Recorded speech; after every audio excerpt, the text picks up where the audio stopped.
नमस्कार ताई, आपण सुरू करू शकतो. करू का सुरू? आवाज येत आहे का? विचार करू शकता सुरू. मी रजनी केशवाल पांढरकोडा गीतेच्या 12व्या अध्यायाचे पठण करते. श्री आदरणीय डॉक्टर काका यांना माझा साष्टांग नमस्कार. आदरणीय डॉक्टर सुनील काका व सौ आदरणीय शैला काकू यांना माझा साष्टांग नमस्कार. वसुदेव सुतं देवं कंस चाणूरमर्दनं देवकी परमानंदं कृष्णं वंदे जगद्गुरु. कृष्णं वंदे जगद्गुरु. ओम श्री परमात्मने नमः. श्रीमद् भगवद गीता अथ 12ोऽध्याय. अर्जुन उवाच एवं सततयुक्ताये भक्ता तं पर्युपासते एचाप्यक्षरम् अव्यक्तं तेषाके योगवित्तमा.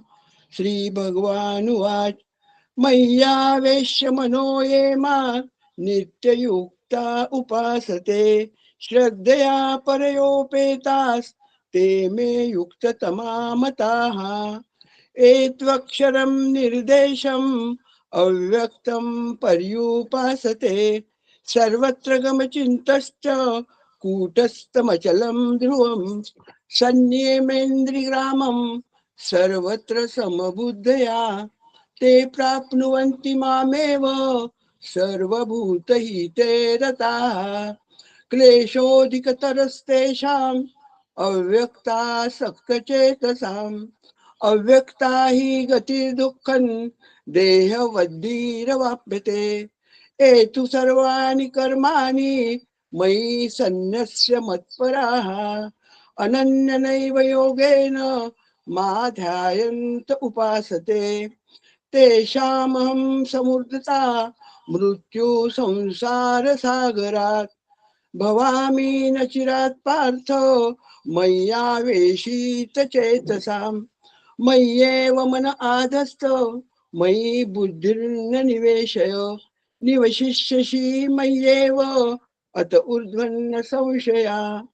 अत चित्तं समाधातुं न शक्नोषि मयि स्थिरम् अभ्यासयोगेन ततो मामिच्छाप्तु धनञ्जय. अभ्यासेऽप्यसमर्थोषि मत्कर्म परमो भव मदर्थमपि कर्माणि कुर्वन् सिद्धिं वाप्स्यसि. अथत्तदेप्यशक्तोषि कर्तुं मध्योगमाश्रिता सर्वकर्मफलत्यागं ततः कुरु यतात्मवान्. श्रेयो ज्ञान अभ्यासात् ज्ञानाध्यानं विशिष्यते ध्यानात् कर्मफलत्यागस् त्यागात् शान्तिरनन्तरम्. अद्वेष्टा सर्वभूतानां मैत्र करुण एव च निर्ममो निरहंकारः समदुःख सुख क्षमी संतुष्टः सततं योगी यतात्मा दृढनिश्चयः. मय्यर्पितमनो बुद्धिः यो मद्भक्तः स मे प्रियः. यस्मान्नो द्विजते लोको लोकान्नो द्विजते च यः. हर्षामर्षभयोद्वेगे मुक्तो यः स च मे प्रियः. अनपेक्षः शुचिर्दक्ष उदासीनो गतव्यर्थः सर्वारंभ परित्यागी यो मद्भक्तः स मे प्रियः. यो न रुष्यति न त्वेष्टि न शोचति न कांक्षति शुभाशुभ परित्यागी भक्तिमान्यः स मे प्रियः. समशस्त्रो च मित्रे च तथा मानापमानयो शीतोष्णो सुख दुःखेषु समसंग विवर्जित. तुल्य निंदा स्तुतिर्मौनी संतुष्टो येन केनचित्. अनिकेत स्थिरमति भक्तिमान् मे प्रियो नरः. एतु धर्मामृतमिदं यथोक्त पर्युपासते श्रद्धाना मत्परमा भक्तास्तेतीव मे प्रियः. ओम तद्दिति श्रीमद्भगवद्गीतासु उपनिषत्सु ब्रह्मविद्याया योगशास्त्रे श्रीकृष्णार्जुन संवादे भक्तियोगो नाम द्वादशोऽध्याय। ओम श्री कृष्णार्पणमस्तु। श्री हरे नमः हरे नमः हरे नमः राम कृष्ण हरी। हॅलो, झालं काकू पठण. हा. सदाशिव समारंभां शंकराचार्य मध्यमा अस्मदाचार्य पर्यंतां वंदे गुरुपरंपरां वंदे गुरुपरंपरां. सद्गुरु परमपूज्य डॉक्टर काकांना साष्टांग नमस्कार. परमपूज्य सुनील काकांना साष्टांग नमस्कार. आदरणीय शैलजा काकू यांना साष्टांग नमस्कार.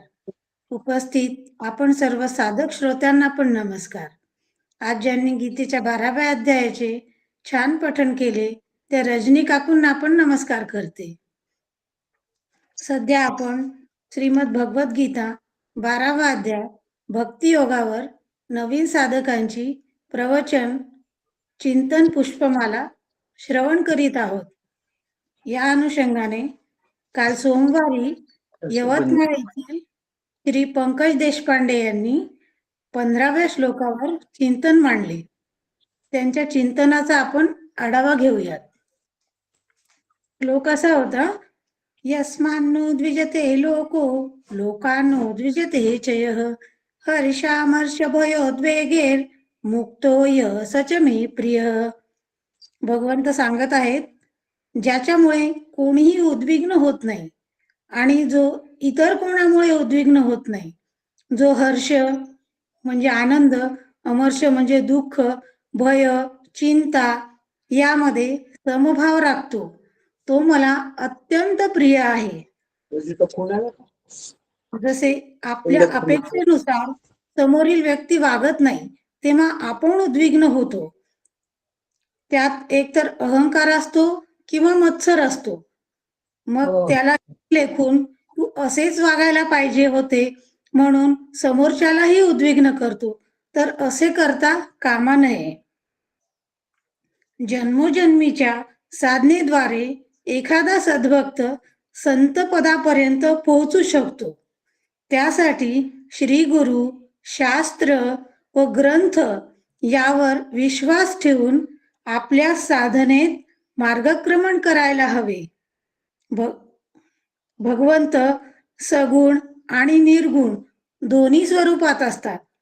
जसे भक्त प्रल्हादांना सगळीकडेच भगवंत दिसत होते. हिरण्यकश्यपू त्यांचे वडील जेव्हा चिडले होते तेव्हा त्यांनी म्हणले की या खांबातही भगवंत आहेत का? तेव्हा भक्त प्रल्हाद म्हणे, हो, या खांबातही भगवंत आहेत. प्रत्यक्ष प्रचिती भगवंतांनी खांबातून प्रकट होऊन दिली. म्हणजेच भगवंत सगुण आणि निर्गुण रूपात एकच आहे अशी श्रद्धा दृढ झाली पाहिजे.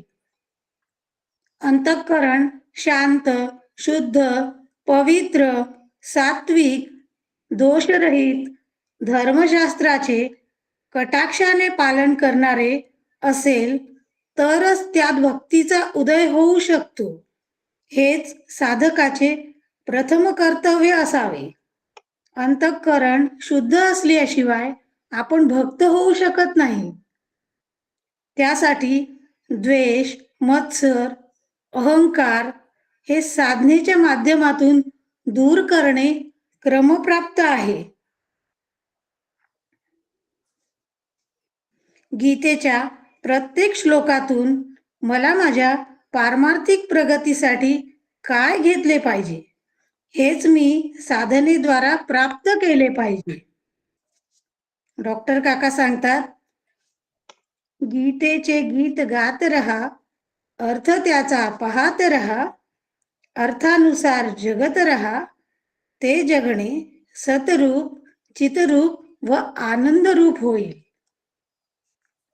आता मी श्लोक क्रमांक 16 वर चिंतन मांडण्यासाठी यवतमाळ येथील डॉक्टर शोभा पुरोहित भाभी यांना आमंत्रित करते. भाभी सर्वांच्या परिचयाच्या आहेतच.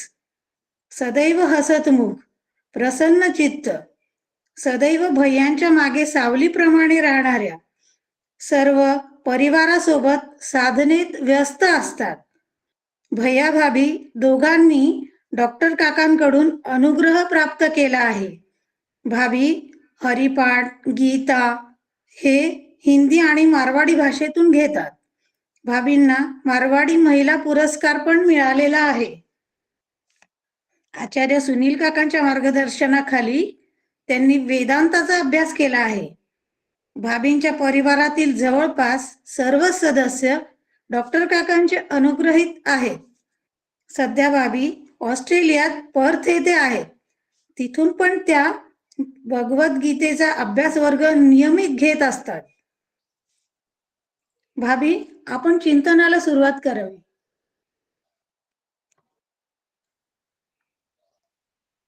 रामकृष्ण हरी. वसुदेवसुतं देवं कंसचाणूरमर्दनं देवकी परमानन्दं कृष्णं वन्दे जगद्गुरु. कृष्णं वन्दे जगद्गुरु. सद्गुरुनाथ महाराज की जय. परमपूजनीय श्री गुरु डॉक्टर काकांना साष्टांग नमस्कार करते. परमपूजनीय मंदाताईंना साष्टांग नमस्कार करते. तथा आचार्य डॉक्टर सुनीलजी लुले यांना साष्टांग नमस्कार करते. आपला जो स्वाध्याय मंच सुरू आहे त्याची कल्पना ज्यांच्या डोक्यात आली त्या शैलाताईंना नमस्कार करते. आणि श्रोते हो, तथा आजच्या ज्या आजचे जे ज्यांनी चिंतन केलं, गीता पठन केलं, त्या गीता पठनाच्या रजनीताई त्यांना मी नमस्कार करते. आणि श्रोते हो, आपण जगदीश मूर्ती आहात. आपण सर्वांना नमस्कार करते आणि आजच्या चिंतनाला आपण प्रारंभ करूया. आत्ताच अर्चनाताईंनी सांगितलं की गीतेचे गीत गात रहा, अर्थ त्याचे पाहत रहा, अर्थानुसार जगत रहा, ते जगणे सद्रूप, छिद्रूप आणि आनंदरूप होईल. असं आनंदाचं जीवन आपल्याला जगायचं. पहा, मनुष्य देह धारण केल्यानंतर, मिळाल्यानंतर, आपल्याला मनुष्य देह मिळाल्यानंतर आपलं प्रमुख ध्येय काय असायला पाहिजे? भाभी, मला थोडं शाश्वत. डोकं वर करा, थोडं डोकं वर कराल, व्यवस्थित नाही दिसत आहे. असं वर करू का? चालू दे. आता नका बदलू काही. बरोबर, व्यवस्थित आहे. तर शाश्वत हित कशात आहे माझं? तर शाश्वत हित केवळ मनुष्य देह प्राप्त झाल्यानंतर गीतेचं तत्वज्ञान किंवा जे तत्वज्ञान आहे तो तत्वज्ञान आपल्याला आचरणात आणायचं आहे. गीता जे आपल्याला सांगते, उपदेश करते की तू सच्चिदानंद स्वरूप आहेस, असं आनंदानं आपल्याला जीवन जगायचं आहे. आणि आपले काकांनी पण अगदी दीपस्तंभाप्रमाणे उभं राहून आपल्याला हे संपूर्ण मार्गदर्शन केलेलं आहे.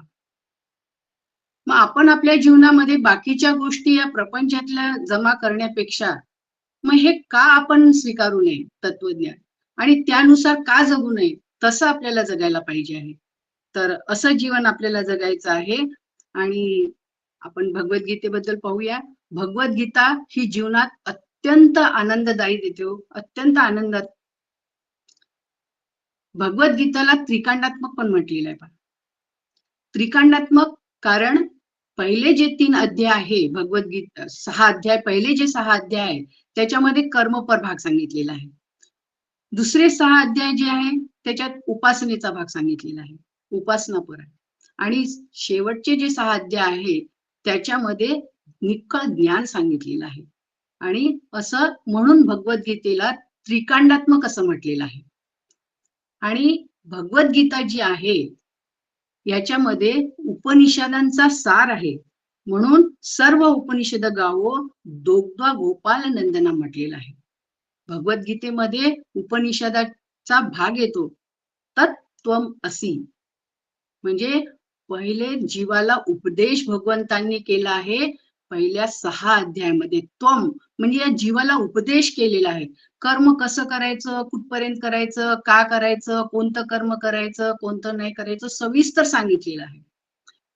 पुढच्या 6 अध्यायामध्ये तत्चा विचार करायचा. तत् म्हणजे वाच्यार्थाने ईश्वर आणि लक्षार्थाने ब्रह्म, आणि तत्चा अभ्यास सांगितलेला आहे. आणि पुढचे जे 6 अध्याय आहेत त्याच्यामध्ये असी म्हणजे अनुभव घ्यायचा आहे. तेच तू आहेस हा अनुभव आपल्याला घ्यायचा आहे. आणि ते तू आहेस म्हणजे मी आनंद रूप आहेस, असं तत्त्वमसीचा बोध सुद्धा याच्यामध्ये होतो भगवद्गीतेमध्ये. म्हणून उपनिषदाचा भाग सुद्धा भगवद्गीतेमध्ये आलेला आहे. आणि भगवद्गीता निधिध्यासनाचा ग्रंथ आहे. हो, निधिध्यासन म्हणजे काय? काल आपल्याला सांगितलंच आहे, अनेक याच्या माध्यमातून आपण बघितलेलं आहे. पण निधिध्यासन म्हणजे आपलं हे जे भटकणारं मन आहे, या भटकणाऱ्या मनाला आत्मस्वरूपामध्ये स्थिर करायचं आहे. आणि आत्मस्वरूपामध्ये स्थिर करू ना तरच ते निधिध्यासन होईल. आणि का बरं असं म्हटलेलं आहे? कारण आपलं शरीर, आपलं अंतःकरण या शरीराच्या माध्यमातून, अंतःकरणाच्या माध्यमातून आपण काय करतो? आपण सतत बाहेर पडतो आणि बहिर्मुख होऊन बहिर्मुखतेचाच विचार करतो. शरीर, इंद्रिय, सुख दुःख, 3 काळ यातूनच आपण याच्यामध्येच रमतो आणि आत्मस्वरूपाचा विसर पडतो. तर भगवद्गीतेचा ज्या वेळेस आपण अभ्यास करू तर भगवद्गीता आपल्याला तत्वज्ञानाबद्दल सांगते, निखळ तत्वज्ञान आपल्याला सांगते. म्हणून या अभ्यासाला निधिध्यासन म्हटलेलं आहे. याचाच अभ्यास करायचा, मनावर हा संस्कार करायचा आहे. देहादी जगताचा संस्कार न करता या तत्वाचा संस्कार करायचा आपल्याला, तर आपलं जीवन आनंदाचं होईल. आणि असं तत्वज्ञान आपल्याला रुजवायचं आहे. कारण निधिध्यासन का म्हटलेलं आहे? कारण पाणी आहे. आता पाण्याचा पेला आहे, याच्यामध्ये पाणी आहे, तर याला काय, पाण्याला कशाचा आकार आला? पेल्याचा आकार आला. लोटा असेल तर लोट्याचा आकार, वाटीमध्ये पाणी असेल तर वाटीचा आकार येतो. तसं या अंतःकरणाला आपण जसा आकार देऊ तसं आपलं अंतःकरण बनतं, म्हणजे मन तयार होतं तसं. आणि तसं मन तयार होतं, मग या मनावर आपल्याला काय करायचं आहे? संस्कार करायचा आहे. आणि या मनावर संस्कार ज्या वेळेस आपण करू, ते संस्कार श्री गुरु करतात आणि ते संस्कार देतात आपल्या चित्तावर, अनुग्रहाच्या माध्यमातून बोधाचा संस्कार पेटतात. त्यावेळेस या गोष्टी आपल्याला कळतात, त्याशिवाय या गोष्टी कळत नाही. मग असं निधिध्यासन आपण ज्यावेळेस जीवनात उतरू तर हा मनावर केलेला संस्कार आहे ना, हा अत्यंत उपयोगी आहे. म्हणून मनाला एक प्रकारचं वळण लागतं, दिशा मिळते की मला या जीवनात कसं जगायचं आहे. आणि त्या दिशेनुसार भगवद्गीतेच्या अनुसार आपण जर जगलो तर आपलं जीवन आनंदाचं होतं. आणि तसं मनाला, अंतःकरणाला एक आकार येतो. म्हणून आपल्याला निधिध्यासन करायचं आहे. भगवद्गीतेचं निधिध्यासन करून ती आचरणात आणायची आहे. आचरणात म्हणजे जीवनामध्ये ज्या वेळेस आपण शोकमग्न होतो, जब शोक मोह से घिर जाए गीता वचन हृदय लाए, तर गीतेचं हे तत्वज्ञान आहे ना, हे आपल्या हृदयामध्ये आणायचं, म्हणजे अंतःकरणामध्ये ठसवायचं आहे आपल्याला. अशा रीतीने आपल्याला भगवद्गीतेचं निधिध्यासन करायचं आहे. आता आपण थोडस भक्तीकडे वळूया. हा भगवद्गीतेबद्दल थोडेसे मी भाव प्रगट केले आणि आता आपण भक्तीबद्दल पाहूया. हा भक्तियोग जो आहे ना, काल आपल्याला पंकज भैयांनी खूप छान सांगितलं की भक्तीचा कळस आपल्याला हे करायचा आहे. तर भक्तीचा कळस हे करायचा आहे, भक्तीचा कळस ठेवायचा आहे. म्हणजे आपल्याला काय करायचं आहे? मग त्याच्यासाठी आधी आपल्याला पाया मजबूत करावा लागेल. भक्तीचा पाया मजबूत करायचा आहे. आणि भक्तीचा पाया ज्यावेळेस आपण मजबूत करू तरच आपली बिल्डिंग व्यवस्थित होणार आहे. तर भक्तीचा, समजा मी जीवन जगत असताना मला मजबूत बिल्डिंग बांधायची असेल तर मी 4 पिल्लर आधी मला पाया खोदावा लागेल. पण मी काय करते, आधी घासाची, म्हणजे घासफूस असतो ना, गवत असतो ना, त्याची झोपडी बांधते. आणि त्याच्यानंतर जर मी वरती 3 पाटाची जर रूम काढली आणि नंतर स्लॅब टाकला तर ते शक्य होईल का हो? ती टिकेल का? टिकणार नाही. त्यापेक्षा जर आधी मी खाली पिल्लर, कॉन्क्रीटनी जर पिल्लर रोवले आणि त्याच्यावर स्लॅब टाकला, त्याच्यावर 3 पाटाची खोली काढली आणि त्याच्यात वर मग घासफूसची जर झोपडी बांधली, गवताची झोपडी, तर ती कदाचित टिकेल, ती टिकते. अगदी त्याप्रमाणे आपला भक्तीचा पाया आपल्याला मजबूत करायचा आहे. मग हा पाया मजबूत करण्यासाठी आपल्याला काय करायचं आहे, तर हा भक्तियोग आपल्या जीवनामध्ये घडवून आणावा लागेल. तर मग हा भक्तियोग कसा जीवनात आपल्या घडेल? तर भक्ती जी आहे दोन प्रकारांनी, म्हणजे आपण जर एक ज्ञानलक्षणा आणि एक प्रेमलक्षणा, दोन प्रकारे आपल्याला हे करायचं आहे की ज्ञानलक्षणा आणि प्रेमलक्षणा. हे प्रेमलक्षणा हे दोन भक्तीचे जे प्रकार आहेत, आता दोन नसून वास्तविक ते एकच आहे, पण मला समजण्यासाठी, मी ज्याचा अधिकारी असेल तो अधिकार मला प्राप्त असेल, मी प्रेमलक्षणाचा अधिकारी असेल, तर माझे 4 पिल्लर हे मजबूत जर असेल तर माझी भक्ती व्यवस्थित होईल. तर हे 4 पिल्लर कोणते आहेत? तर सगळ्यात आधी भाव.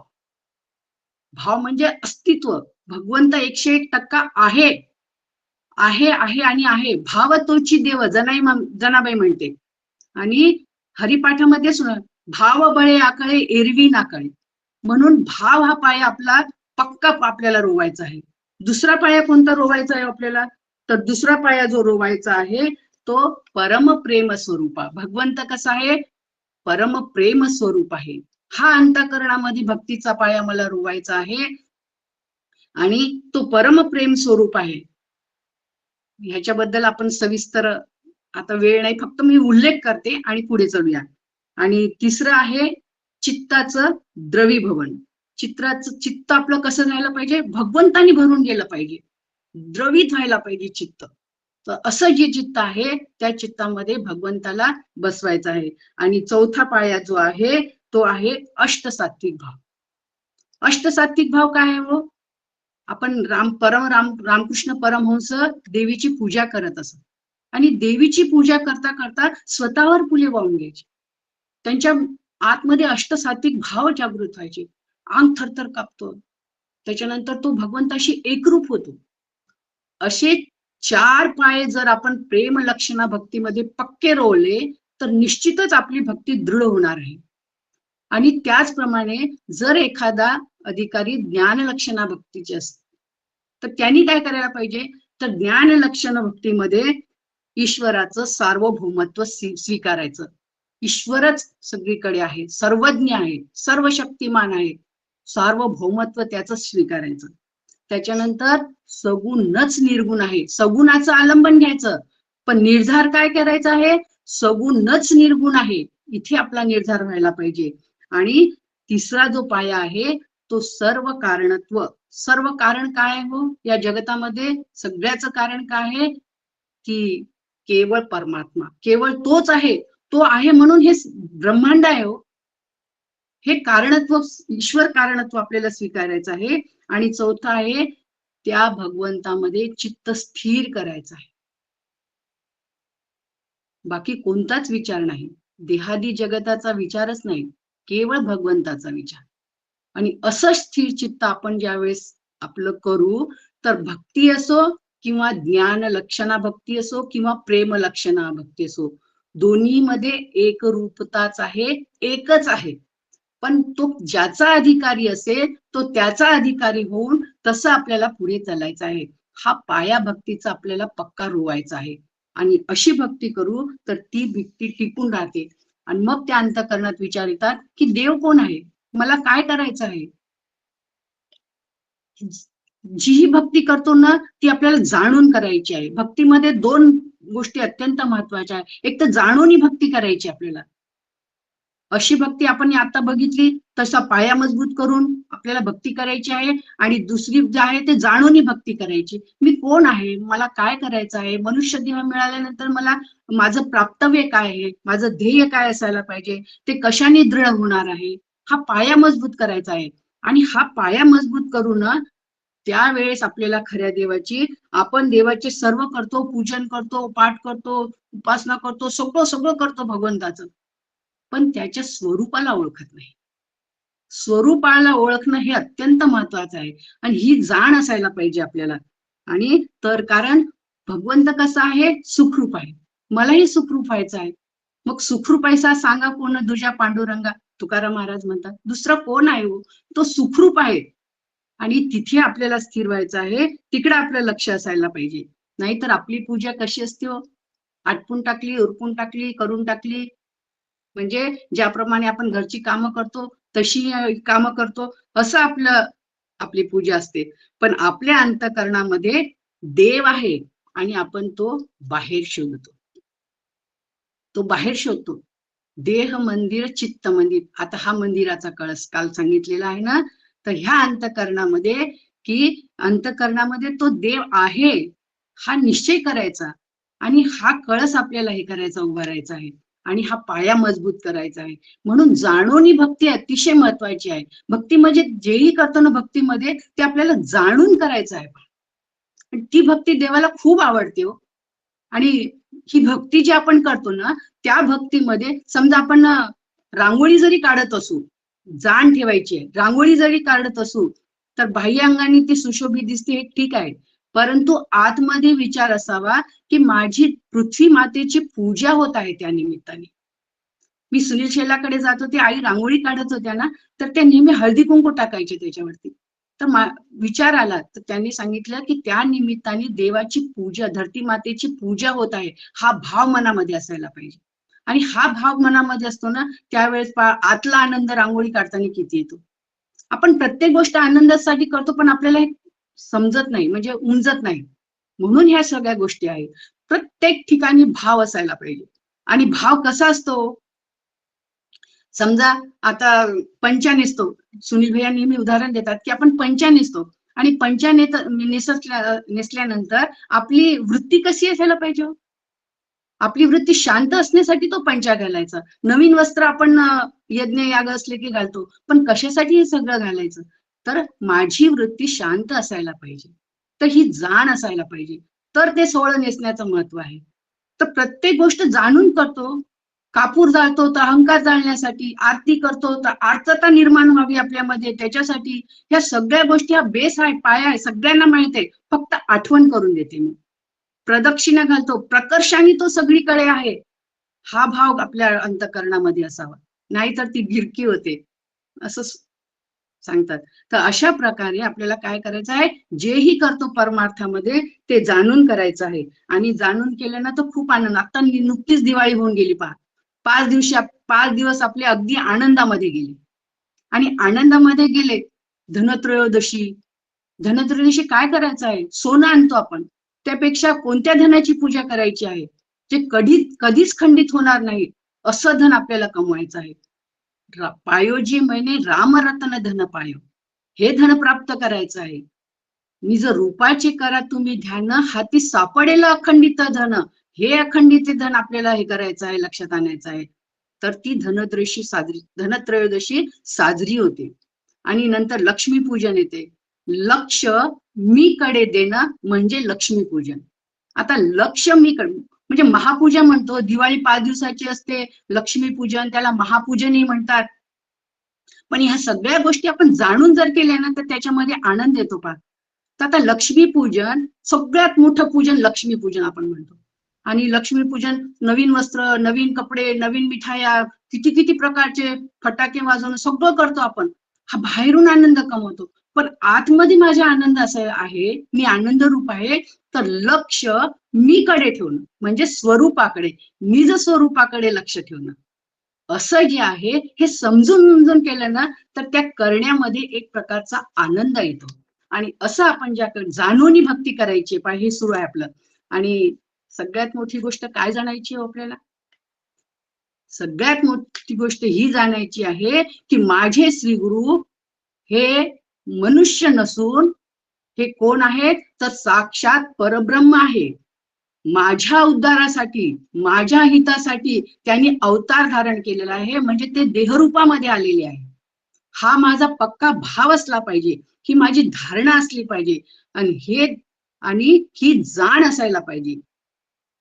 ही जाण अत्यंत महत्वाची आहे.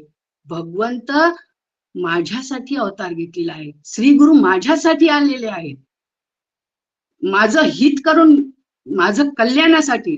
त्यानं किती कळवळा आहे माझ्या कल्याणाचा. मग हे हित आपण जाणून घ्यायचं.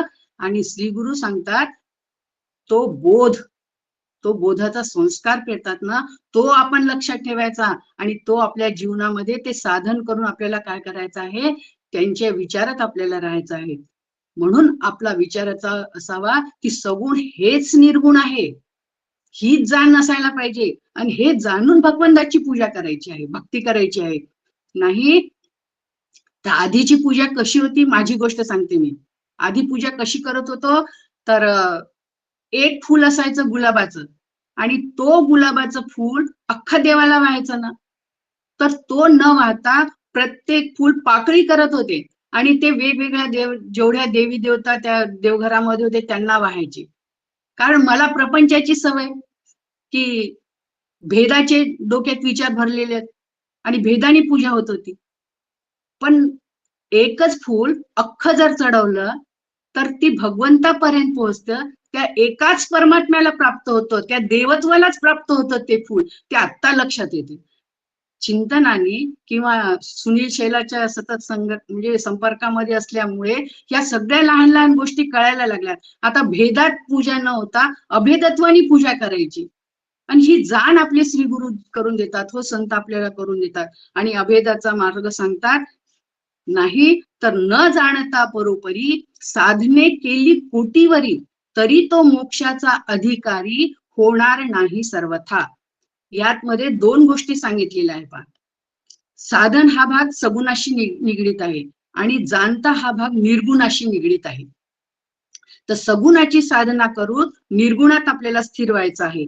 आणि असं कोण जातो, अद्वैत कुसरी विरळा जाणे, हा अद्वैताचा असा अभ्यास करायचा, असं पूजन करायचं, हे एखादे जाणतात असं हरिपाठही सांगते.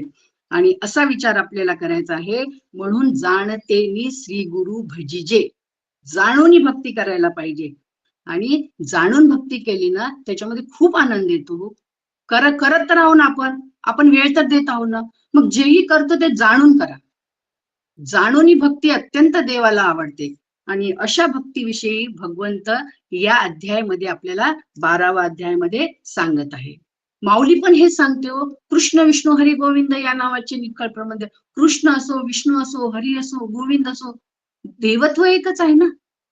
त्या देवत्वाची पुजारी व्हायचं आपल्याला. आणि अशी माझी आत्मचर्चा विशद उदंड गाती, अशी आत्मचर्चा करायची आहे, याच्याविषयी आत्मचर्चा करायची आहे. तर अशी आत्मचर्चा करू. तर विशद म्हणजे वरवरची नाही. शैलाबाई पॉइंट ज्याही वेळेस सत्संग होतात ना त्यावेळेस सुरुवातीला पॉइंट काढायच्या. तर पॉइंट काढायच्या ना, तर ते पॉइंट काढल्यानंतर आमची त्याच्यावरती चर्चा प्रत्येक जणी काढायची पॉइंट आम्ही. म्हणजे शैलाबाई सांगते ना की वही त्रिसूत्री सांगितलेली आहे तिने, ती जवळ ठेवायची म्हणून. तर हे तिन्ही वस्तू जर आपण ठेवल्या, वही पेन आणि जे विचार सांगतात ते आपण जर लिहून ठेवले ना, ते अत्यंत उपयोग. नंतर आम्ही त्याच्यावर चर्चा करायचं आणि चर्चा केल्यानंतर तो असा विषय उकलायचा हो. म्हणून म्हटलेलं आहे की विशद, वरवरची उथळ चर्चा नाही, खोलवर चर्चा व्हायला पाहिजे. आणि म्हणून इथं विशद म्हटलेलं आहे. आणि उदंड म्हणजे सतत अखंड तीच चर्चा. शिबिरामध्ये गेल्यानंतर तेच बोलायचं, तेच करायचं, तसंच राहायचं, त्याच विचारांमध्ये राहायचं, अशी आत्मचर्चा आपल्याला करायची आहे. आणि म्हणून विशद आणि उदंड अखंड असावी.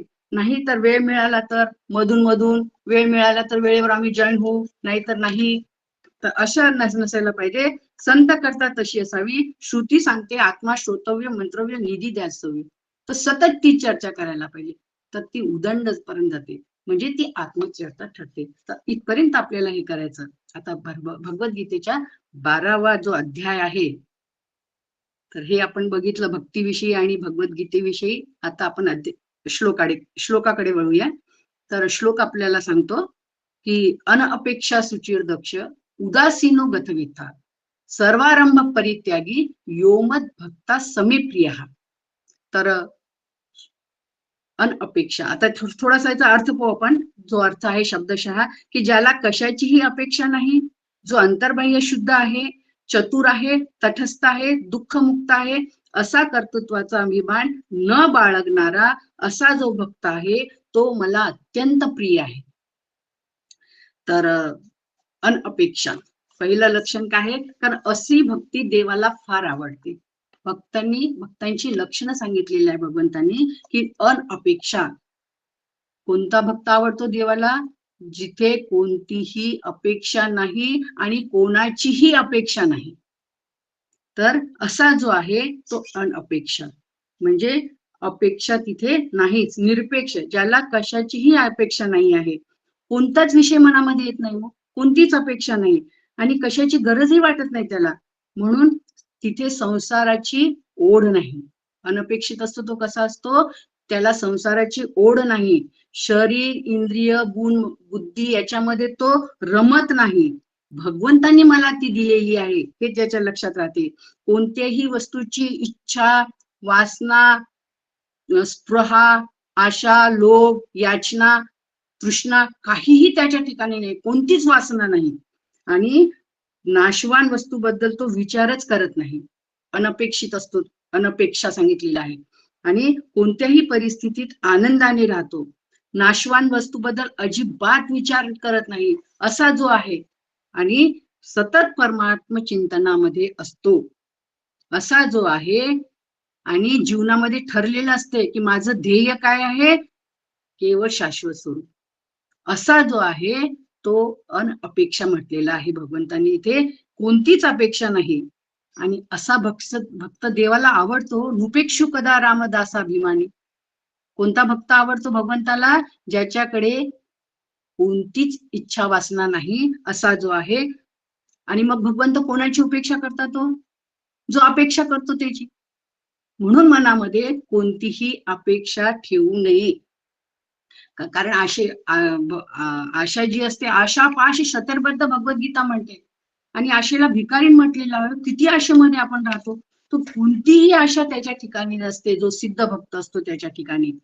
आणि कबीरजी म्हणतात, काय म्हणतात कबीरजी? चाह मिठी, चिंता मिठी, मनवा बेपरवाह, जिसे कुछ नहीं चाहिए वह है शहनशाह. कोण शहनशाह आहे? कोण राजा आहे? ज्याची चाह मिटलेली आहे, चिंता मिटलेली आहे, कोणतं मागणं नाही आहे.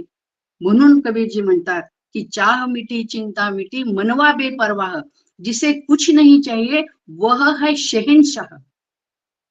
असा शहनशाह मी का असू नये? असा जो असतो तो कसा असतो? अपेक्षेरहित असतो. आणि एक छोटीशी गोष्ट सांगते. कबीरांचा मुलगा जो कलाम आहे ना, तो पण कबीरांसारखा खूप हुशार विद्वान होता. आणि राजाने त्याला प्रवचनासाठी बोलवलं. तो राजाकडे गेला प्रवचनाच्या याच्यासाठी. आणि ज्यावेळेस राजा तिथे गेला तर अनेक लोक, राज्य दरबार पूर्ण भरलेला होता.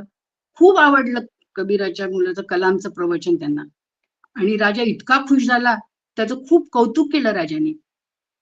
आणि खूप कौतुक केलं आणि राजाने काय म्हटलं, खूप तू इतकं छान प्रवचन दिलेलं आहे. तर त्यांनी गळ्यातला हार त्यांना दिला कलामला. तर कलाम म्हणे हे मला नाही पाहिजे, कारण माझे वडील रागवतील, त्यांना आवडत नाही घेतलेलं. तर नाही नाही, माझी राजाची आज्ञा आहे. आता राजाची आज्ञा म्हटल्यानंतर काय आहे, मग त्याला ती स्वीकारावीच लागेल. आणि त्यांनी त्याला आणावं लागलं तो हार. घरी आला कलामला विचारलं बाबांनी, झालं वगैरे का? तो म्हणे बाबा सगळ्या गोष्टी व्यवस्थित झाल्या म्हणे, पण त्यांनी मला हा रत्नहार दिला. तर बाबा म्हणाले, तू रामाचं नाव विकून आलेलं आहे, रामाचे गुणगान तिथे गायला, रामाचं प्रवचन केलं आणि त्या मोबाईल हा हार घेऊन आले, आत्ताच्या आता परत दे. म्हणजे एवढीही कामना नाही, एवढीशीही कामना तिथे नाही, कोणतीच कामना जिथे नाही आहे, आत्ताच्या आत्ता नेऊन दे. म्हणजे किती निरपेक्ष वृत्ती, कोणतीच अपेक्षा नाही. तर सिद्ध जो असतो असा अनपेक्षित वृत्ती, अपेक्षा रहित वृत्ती त्याची असते. आणि आपण काकांना पाहतो, डॉक्टर काका प्रवचनाला येते यवतमाळला, तर अमरावती, बुलढाणा आजूबाजूचे सगळीकडे जात असेल. पण काका जिथे मंदिरात, जिथे प्रवचनाला जात ना, त्या मंदिरामध्ये ते पैसे पाकिटं त्यांना जे यायचे ना, ते मंदिरामध्ये टाकून द्यायचे. आता कलामचा काळ बघितला आपण, म्हणजे कबीरांचा काळ, त्याच्यानंतर माझ्या श्रीगुरूंचा. आणि सुनील जी आहे त्यांना आचार्यपद मिळालं. आणि त्याच्यानंतर पहिल्यांदा ते पांढरकवड्याला गेले. तर पांढरकवड्याला गेले होते ना, आम्ही सोबत होतो 5-6 लोक. तर त्यांची प्रवचन, त्यांचं सगळं सोहळा बघून आम्हालाही खूप कौतुक वाटलं, कारण पहिल्यांदाच तो सोहळा पाहण्यात आला आमच्या. आम्हाला खूप कौतुक वाटलं. आणि त्यांना नंतर पाकिटं वगैरे जी देण्यात आली, तर त्यांनी आम्हाला परत येताना सांगितलं की आपल्याला देवीच्या मंदिरात जायचं आहे. मग आम्ही देवीच्या मंदिरात गेलो आणि देवीच्या मंदिरात तिथे बाहेर गाडी थांबल्याबरोबर त्यांनी सगळे पाकिट आम्हाला दिली आणि म्हणे ही मंदिरात टाकून दिली. तर असं जे आहे म्हणजे ही परंपरा पहा, ही परंपरा कशी हे तर अनअपेक्षा सुचिर दक्ष म्हटलेलं आहे.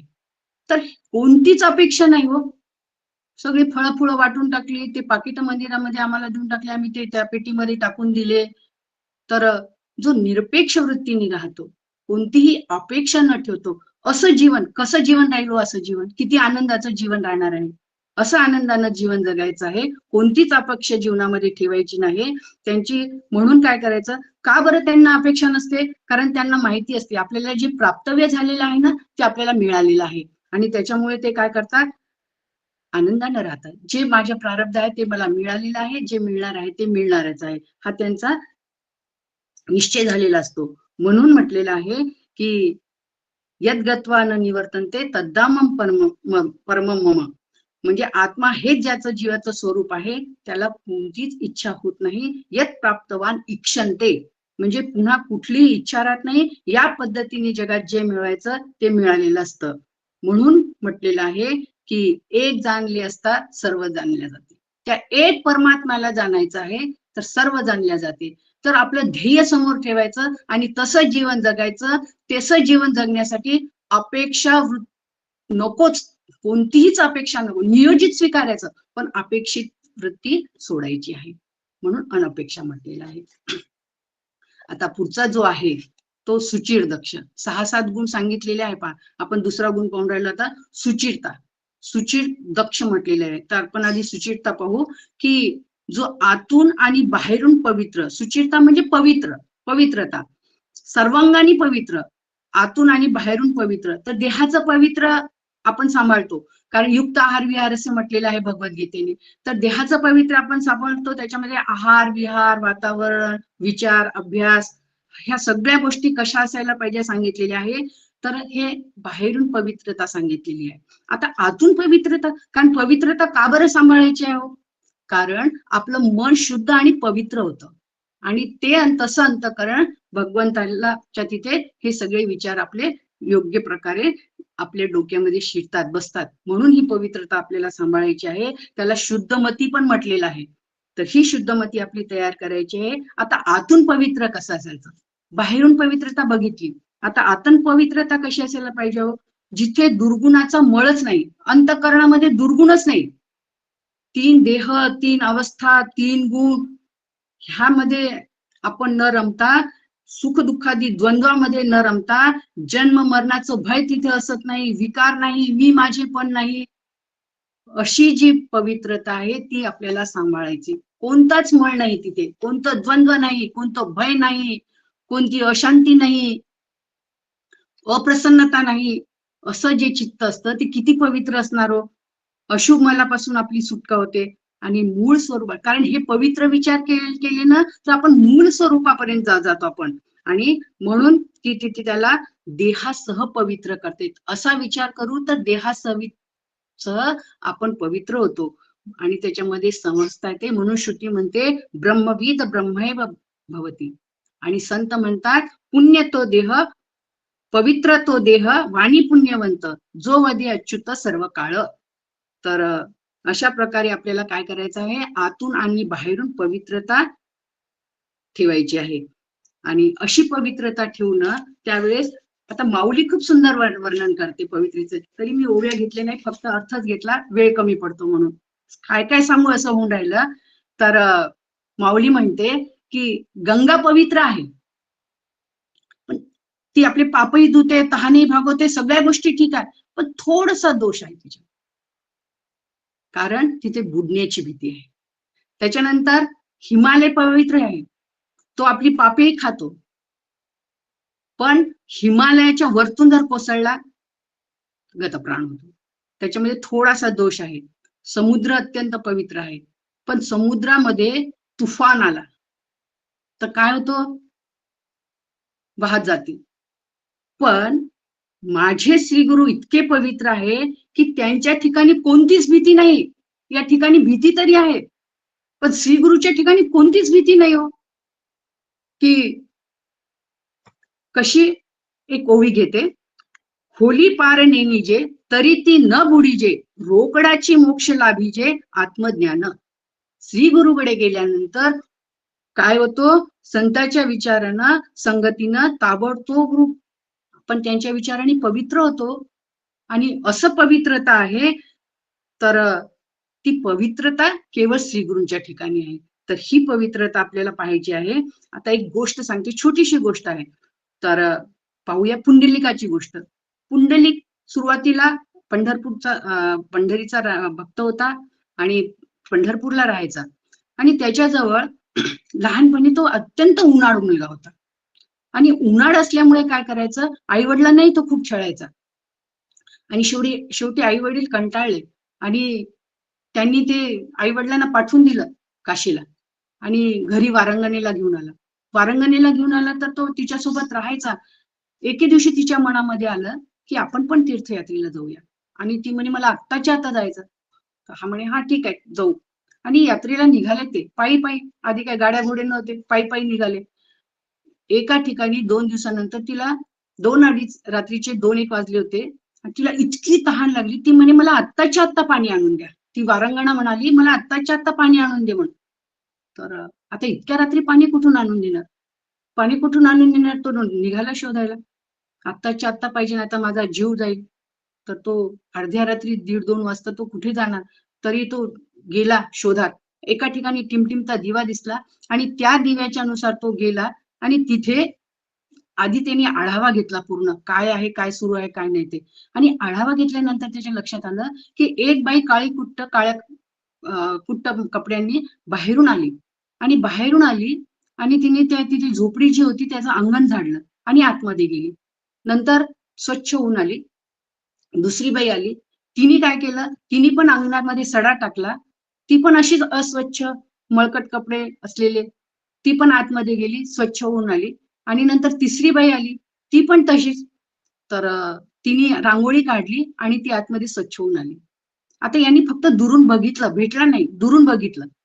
तर दुरून बघितल्यानंतर त्याच्या लक्षात आलं की या बाई काय येताना सगळ्या काळ्या कुठं आणि आता जात आहे तर एकदम म्हणजे फ्रेश होऊन आणि गोऱ्या हे होऊन. तर काय असं त्यांनी केलं आतमध्ये जाऊन. तर मग ते विचार करतो आणि त्या बाईंना नमस्कार करतो, म्हणतो की आपण एवढ्या, मी तुम्हाला बघितलं की तुम्ही इतक्या मळमळीत होत्या, काळ्या कुट्ट होत्या ना, ते एकदम एवढ्या झकासून चालल्या बाहेर.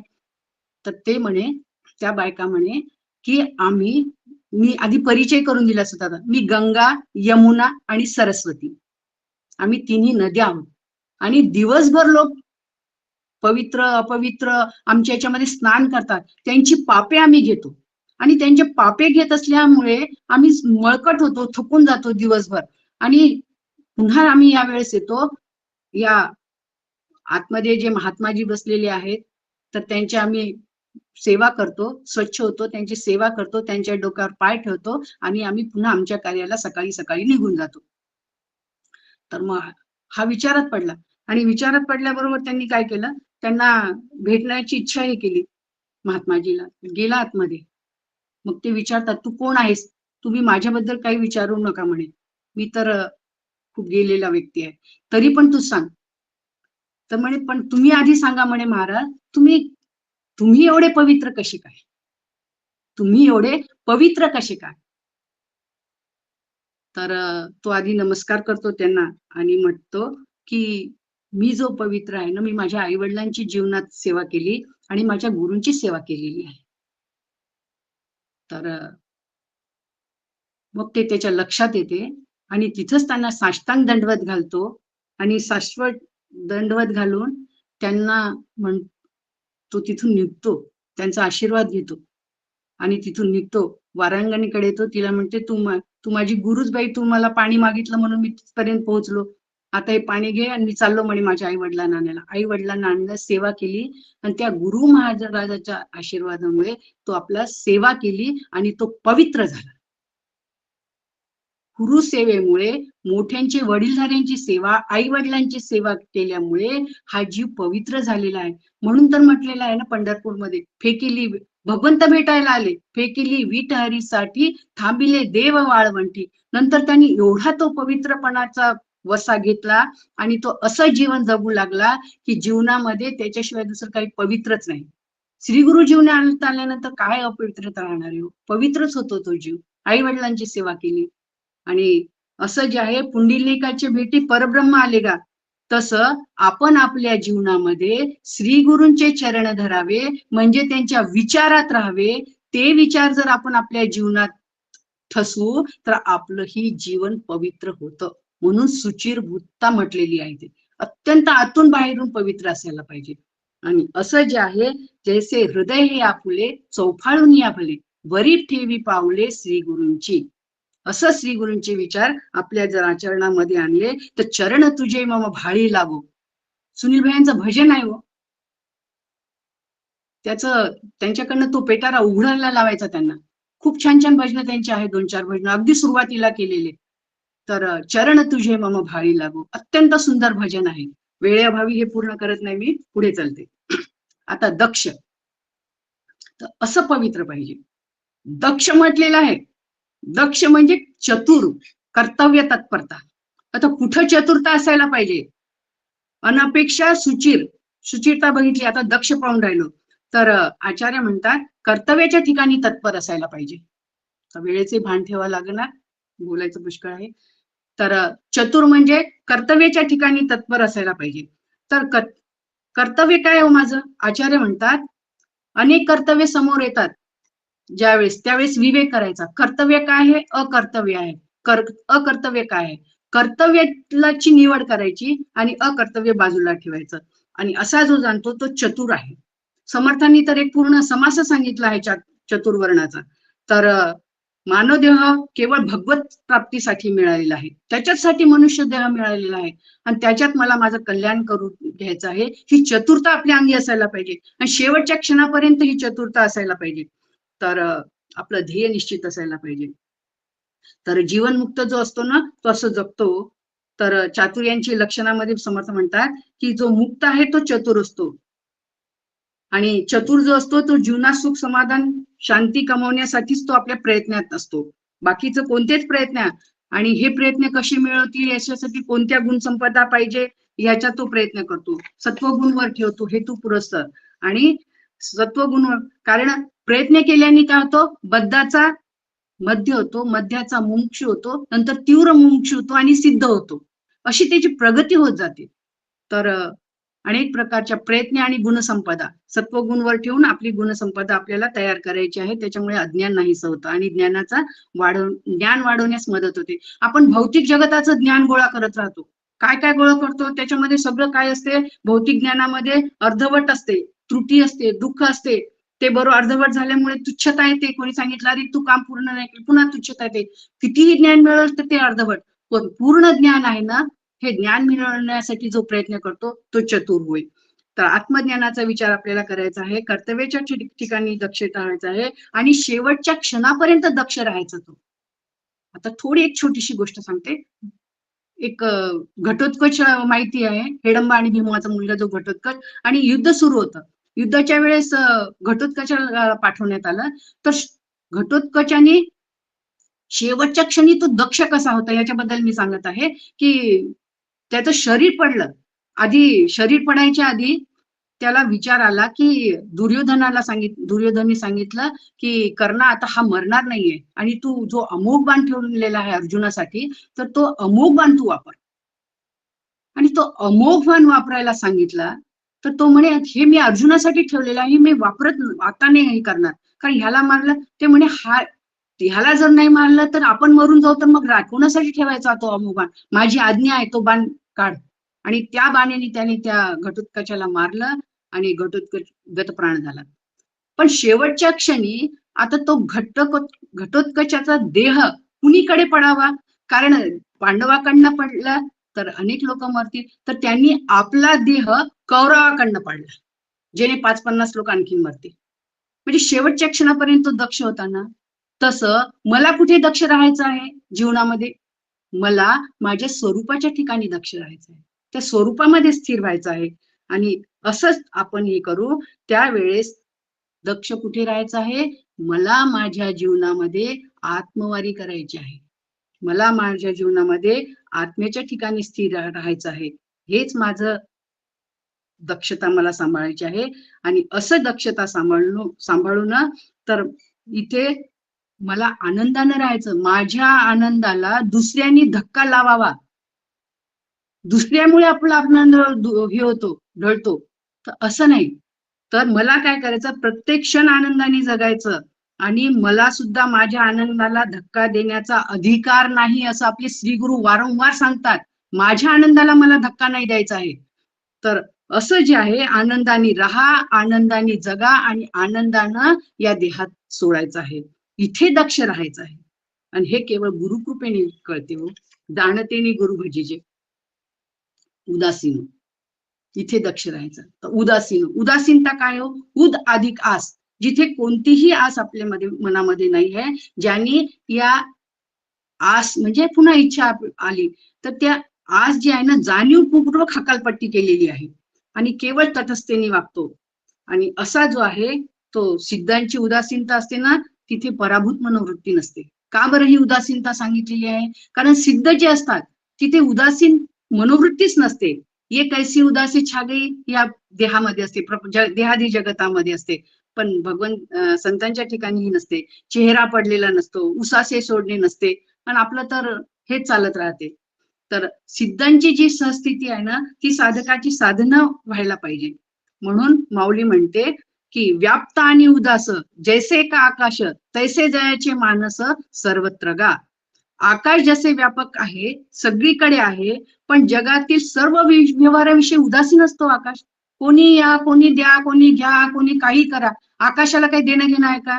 तो उदास वृत्तीने राहतो. त्याप्रमाणे आपलं मन कसं असायला पाहिजे?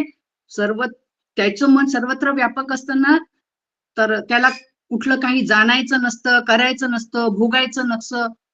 त्याप्रमाणे आपल्याला पण आपली वृत्ती कशी ठेवायला पाहिजे दैनंदिन जीवनामध्ये?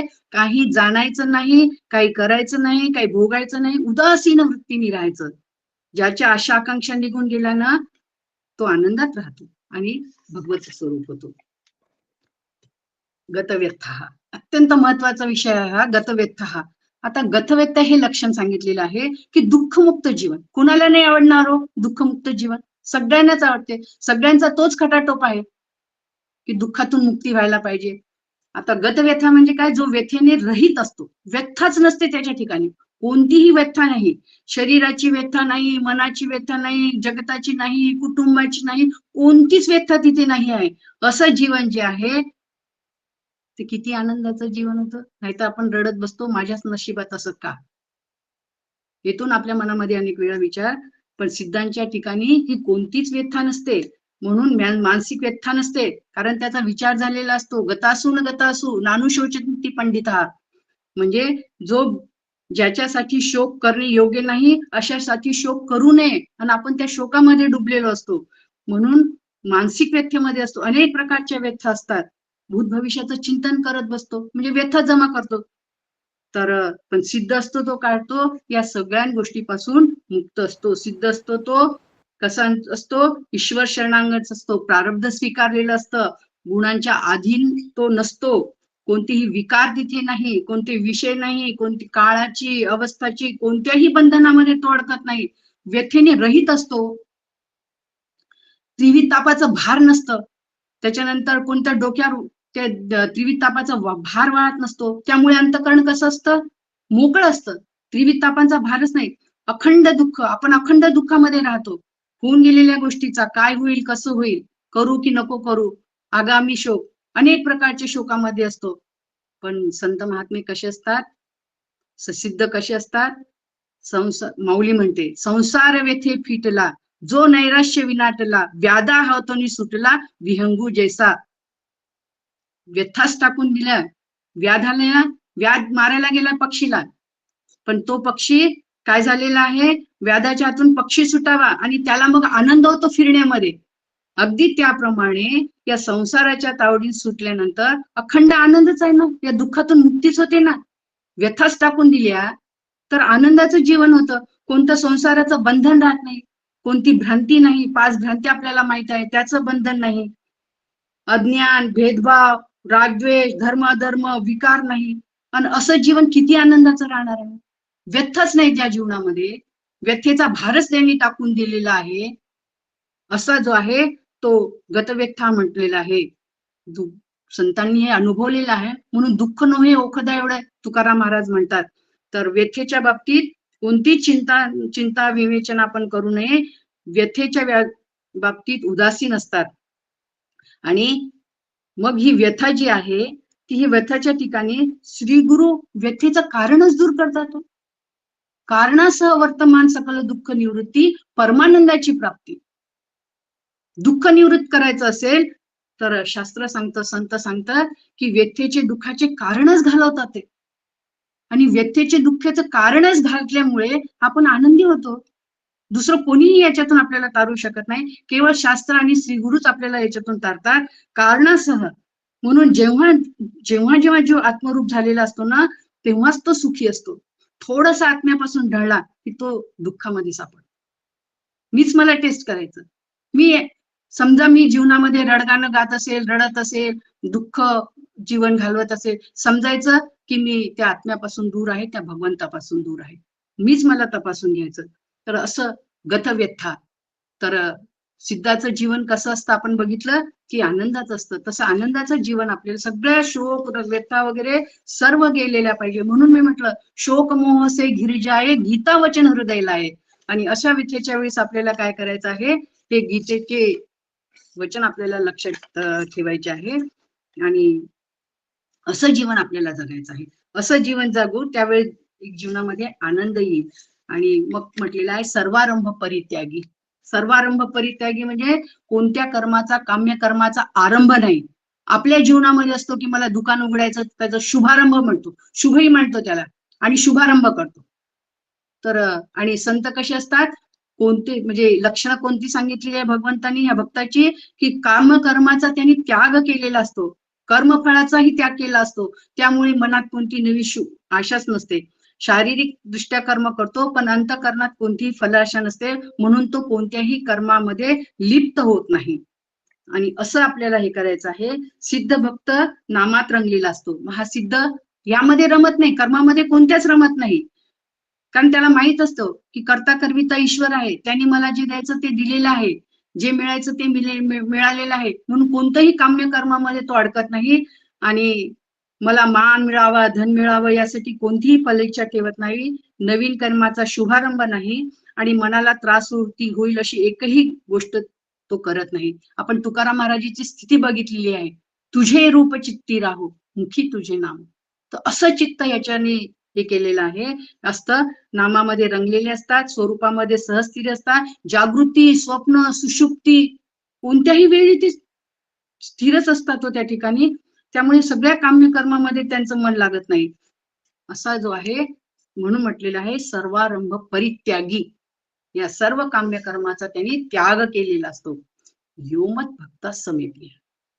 याच्या आधीचे जे 3-4 श्लोक झाले त्याच्यामध्येही योमत भक्ता समेप्रिय आलेला आहे. आणि आजच्या श्लोकामध्येही अत्यंत महत्वाचा भाग आलेला आहे योमत भक्ता समेप्रिय.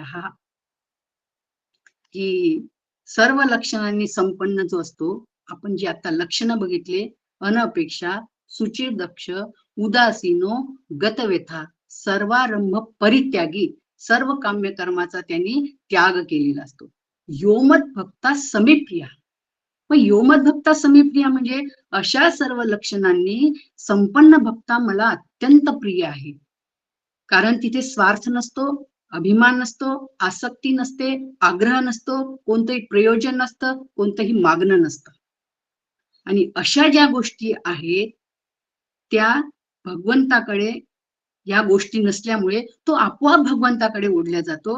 आणि भगवंताविषयी त्याच्या मनात अनन्य प्रेम भाव निर्माण होतो. आणि भगवंतांनी मला मदभक्त म्हणावे असे त्याला काय होते, भगवंतांनी मला भक्त म्हणावे असे वाटत असले तरी मी भगवंताचा प्रिय व्हावा असे वाटत असले तरी आपल्याला वाटते ना आपण श्री गुरूंचे आवडते व्हावं, मग श्री गुरूंना ज्या गोष्टी आवडतात त्या गोष्टी आपण करायला पाहिजे आणि तशा करायला पाहिजे. त्यांचे आवडते व्हावे, त्यांनी मला माझे म्हणावे. किती आनंद येतो त्यांनी मला माझं म्हणावं. आणि यासाठी त्यांनी दिलेला जो विचार आहे ना तो आपल्याला ग्रहण करावा लागेल. हे विचार आपल्या मनामध्ये ठसवावे लागेल. हे साधन त्यांनी जे दिलेले ते साधन करावे लागेल. तेव्हा भगवंताचा होण्यासाठी आपल्याला काय करायचं आहे, भगवंताचा होण्यासाठी मग काय प्रयत्न करायचे आहे, भगवंताविषयी अनन्य प्रेम, मेरे तो गिरधर गोपाल दूजा नको, अशी अनन्यता आणावी लागेल. आशा रहित जीवन, राग द्वेष रहित जीवन, भेदभाव गेलेला, कोणतंही अज्ञान नाही, अविद्या नाही, असा जो भक्त आहे, मी ब्रह्म आहे या भावामध्ये जो राहतो, द्वैताची निवृत्ती झालेली असते, कोणतंही द्वैत शिल्लक नाही, कल्पित द्वैत केवळ असतं. आणि असा जो असतो असा भक्त भगवंताला अत्यंत प्रिय असतो. असं आपण मी का होऊ नये? मग हे भगवद्गीतांनी भगवद्गीतेचे ही जी लक्षणं सांगितली आहे भगवद्गीतेमध्ये 12व्या अध्यायामध्ये, याचं प्रयोजन काय आहे हो? याचं प्रयोजन काय आहे हे माऊलींनी खूप सुंदर वर्णन केलेलं आहे की भगवद्गीतेचे लक्षणांची प्रयोजन काय आहे. कारण लक्ष्मीताईंनी सांगितलं होतं की 36 लक्षणं सांगितलेली आहेत आणि ही आपल्यामध्ये यायला पाहिजे ना. या लक्षणांचं प्रयोजन काय आहे हे आपण थोडंसं पाहूया. माऊली म्हणते, काय म्हणते माऊली, की हे ज्ञानाचं प्रयोजन याच्यासाठी आहे की तसं ज्ञानी जे लोक असतात, ज्ञानोत्तर भक्ती आपण ज्यावेळेस करतो ना, तर ज्ञानाने स्वतः भक्तीचं आचरण केले असता लोक तशीच भक्ती करतात. ज्ञानी लोक जसे करतात ना तशी भक्ती करतो आपण. म्हणून त्यांचा आदर्श आपल्या समोर असतो. म्हणून तो कसं असतो, त्याचा लोकसंग्रह अनेक जमा होतात. आपण आता पाहून राहिलो काकांचा किती लोकसंग्रह आहे, कारण ते तसे वागतात, तसे जगतात. तर त्याप्रमाणे आपलं जीवन असायला पाहिजे. त्यांची जी लक्षणं असतात ती आपली साधना करून घ्यायला पाहिजे आपण. तर तशी भक्ती करायची आहे. आणि दुसरी गोष्ट म्हणतात की अशी भक्ती केल्याने ज्ञानाभिमान जातो, ज्ञानोत्तर भक्तीमुळे ज्ञान अभिमान जातो. मी ब्रह्म आहे हा वृत्तीरूप ज्ञान जो आहे तो स्वरूपात लय होऊन स्वरूपामध्ये त्याचा लय होतो आणि ज्ञान बंधनातून त्याची मुक्ती होते. हे दुसरं प्रयोजन.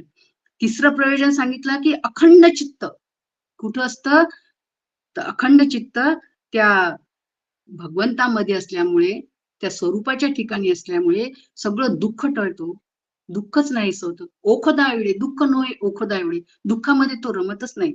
आणि पुढचं प्रयोजन सांगितलेलं आहे, जीवनमुक्त अवस्थेमध्ये ब्रह्मज्ञानी जीवन जगतो, पण त्याची कर्म किती असतात, 2% द्वैतामध्ये तो जगतो जीवन आपलं आणि आनंदामध्ये असतो. आणि पुढचं प्रयोजन सांगितलेलं आहे, सगुणच निर्गुण आहे हा माझा दृढ निश्चय व्हायला पाहिजे. आणि सगुणाच्या ठिकाणी सगुणाचा आधार घ्यायचा, पण निर्गुणाच्या ठिकाणी स्थिर व्हायचं. मंदाताईचं आपण बघितलेलं आहे, सगुणाची गोपाळकृष्णाची पूजा करतात, किती छान पूजा करतात. तो असं वाटतं की तो गोपाळ आपल्याशी बोलणार आहे आणि अशी पूजा करतात. तर असं सगुणामध्ये रमायचं, पण निर्धान कुठे, ज्या सगुण ब्रह्माची पूजा करत आहे ते कोण आहे, निर्गुण निराकारच आहे हा माझा ठाम निश्चय व्हायला पाहिजे. आणि पुढचं प्रयोजन सांगतात की ज्ञानी भक्त जे आहे ना, अशी ज्ञानोत्तर भक्ती जर तो करतो, तो भक्त देवाला फार आवडतो आणि देव त्या भक्ताची न सांगता वाटेल ती सेवा करतात. न सांगता, विशेष न सांगता. आपल्याला एकनाथ महाराजांचं उदाहरण माहितीये की श्रीखंड तिथे पाणी भरत होता, न सांगता. कशी भक्ती केली त्यांनी आपल्या सगळ्यांना माहिती आहे. तर एक छोटीशी गोष्ट आठवते मला, ती सांगते. अर्जुन आणि हे आपलं महाभारताचं युद्ध सुरू होतं आणि अर्जुन रोज संध्याकाळी भगवंत एक चक्कर मारायचे पांडवाच्या याच्यामध्ये. तर ते पाहत होते की एक दिवशी ते अचानक गेले आणि अचानक गेल्यामुळे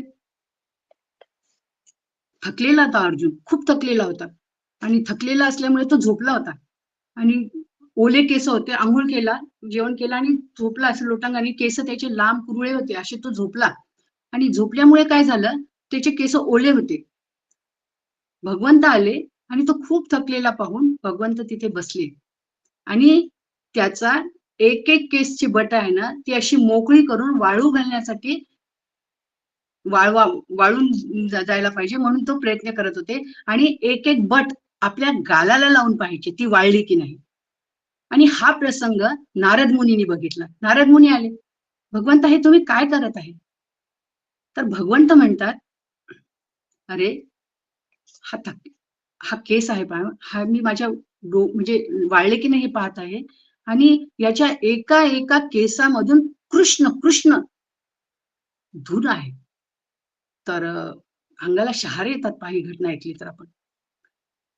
आणि असा जो नाम भगवंताशी ऐक्य पावलेला आहे, का बरं तो ऐक्य पावलेला आहे भगवंत, का बरं त्याची सेवा करत आहे? कारण तो भगवंताशी एकरूप झालेला होता. यो मद भक्त समे प्रिय. आणि अशी जी आहे, तर एवढ्या भक्तांचं काय व्हायला पाहिजे, म्हणजे भक्त भगवंत रूप होतो आणि भगवंत भक्त रूप होतात. या हृदयाचे त्या हृदयी घातले. आता ही श्रीकृष्ण एकरूपता, ही एकरूपता सांगितली ते यो मद भक्त समे प्रिया. एवढ्या लक्षणांनी युक्त जो असेल, आपण जी आता लक्षणं बघत आहोत भक्ती योगामध्ये, जी लक्षणं सांगितलेली आहे, ती लक्षणे ज्यावेळेस आपण ही सगळी बघू आणि तसा होण्याचा प्रयत्न करू, तर आपण पण भगवंताचा, भक्तांचा, भगवंताचा, श्री गुरूंचा प्रिय हो. म्हणजे योमद भक्ता समे प्रिय, एवढा तो भक्त भगवंताला प्रिय असतो. म्हणून भक्ताचे व्यसन त्याला जडते. हो, भगवंत म्हणतात, मी नाही म्हणत, भगवंत म्हणतात की भक्ताचं व्यसन मला जडतं, म्हणजे भगवंताला जडतं. तो भक्तच आमचा ध्येयाचा विषय होतो. पहा, भगवंत म्हणत आहे, ज्ञानेश्वर माऊली वर्णन करत आहे की भगवंतच आमचा ध्येयाचा विषय होतो. तो ज्यावेळेस भेटतो ना, त्यावेळेस समाधान वाटते मला. त्या भक्ताकरिता निरूप असलेला मला अवयव धारण करावं लागतात, रूपात यावं लागतं मला सगुणाचा अवतार घ्यावा लागतो. सगुण साकारामध्ये लागतं. वाटतं मी निर्गुण निराकार आहे, मला सगुणात यावं लागतं. आणि त्याच्याकरिता मला या जगामध्ये सगुण रूपाने राहावं पण लागतं. त्यांच्या ज्या ज्या सगळ्या येतात त्या मला ग्रहणही करावं लागतात. जे षोडशोपचारे पूजा वगैरे करतात त्या सगळे मी ग्रहणही करतो आनंदाने. आणि असं जे आहे, तर मला असं वाटतं, अशा भक्तावरून मी माझ्या जीवाच्या प्राणांच्या मीठ मोहऱ्या उतरून टाकू. काय करायचं आहे मला? मीठ मोहऱ्या उतरून टाकू, इतका तो मला प्रिय आहे. भक्त व भगवंत एकरूप होतात. आता अद्वैत नावाची गोष्टच उरली नाही, केवळ अद्वैत स्वरूपता, केवळ एकरूपता, तेच होऊन राहणं. म्हणून म्हटलेलं आहे या भक्तीच्या मध्ये की सगुण भक्ती आहे की निर्गुण भक्ती आहे. अर्जुनाचा जो प्रश्न आहे ना, तो सगुण हेच निर्गुण आहे, दुसरं काहीही नाही. मी माझ्या जीवनामध्ये ज्या ज्या वेळेस भगवंताची पूजा करतो, भगवंताला नमस्कार करतो, त्यावेळेस माझ्यामध्ये माझ्या श्रीगुरूंना नमस्कार करतो, त्यावेळेस माझं आतमध्ये निर्धार पाहिजे की सगुण हेच निर्गुण आहे आणि हेच भक्ती योगाचं सार आहे. भक्ती योगाचं सार काय आहे? तेच होऊन राहणे, बस.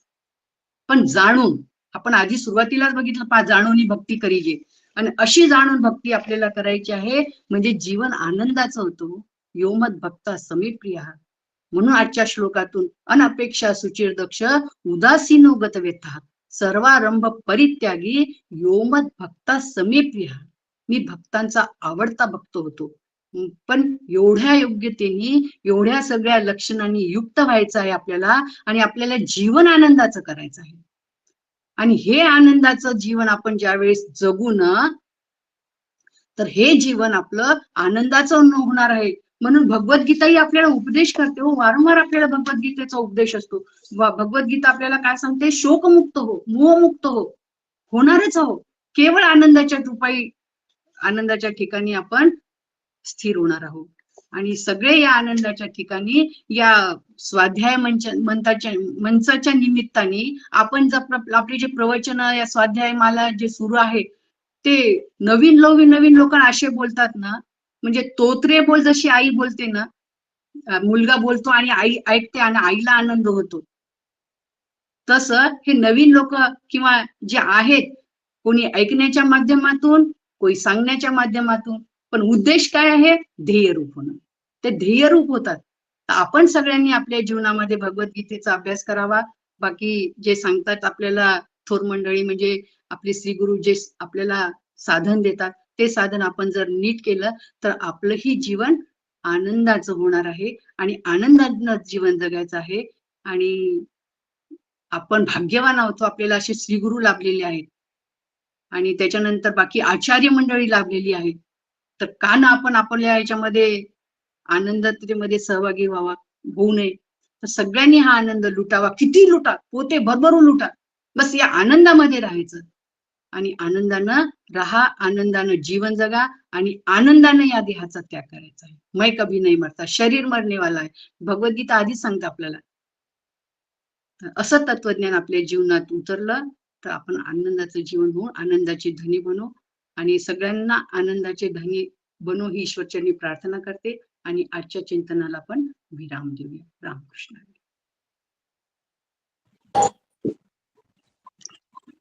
रामकृष्ण निर्गुण जगत पहा तुम्ही.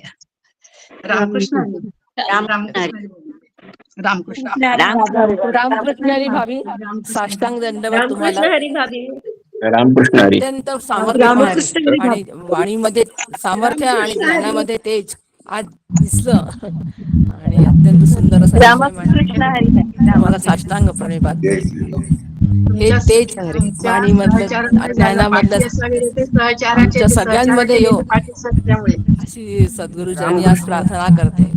आनंदाचे डोळे. हे फक्त जे सामर्थ्य तेज आलंय हे फक्त श्रवणातून आणि जी अंतःकरण वृत्ती तयार झाली त्यामुळे आलेलं आहे.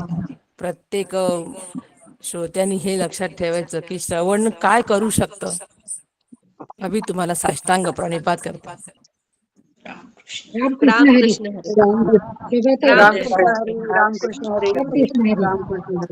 रामकृष्ण भाभी रामकृष्ण हरी भाभी. रामकृष्ण हरी. रामकृष्ण. रामकृष्ण हरी भाभी. रामकृष्ण.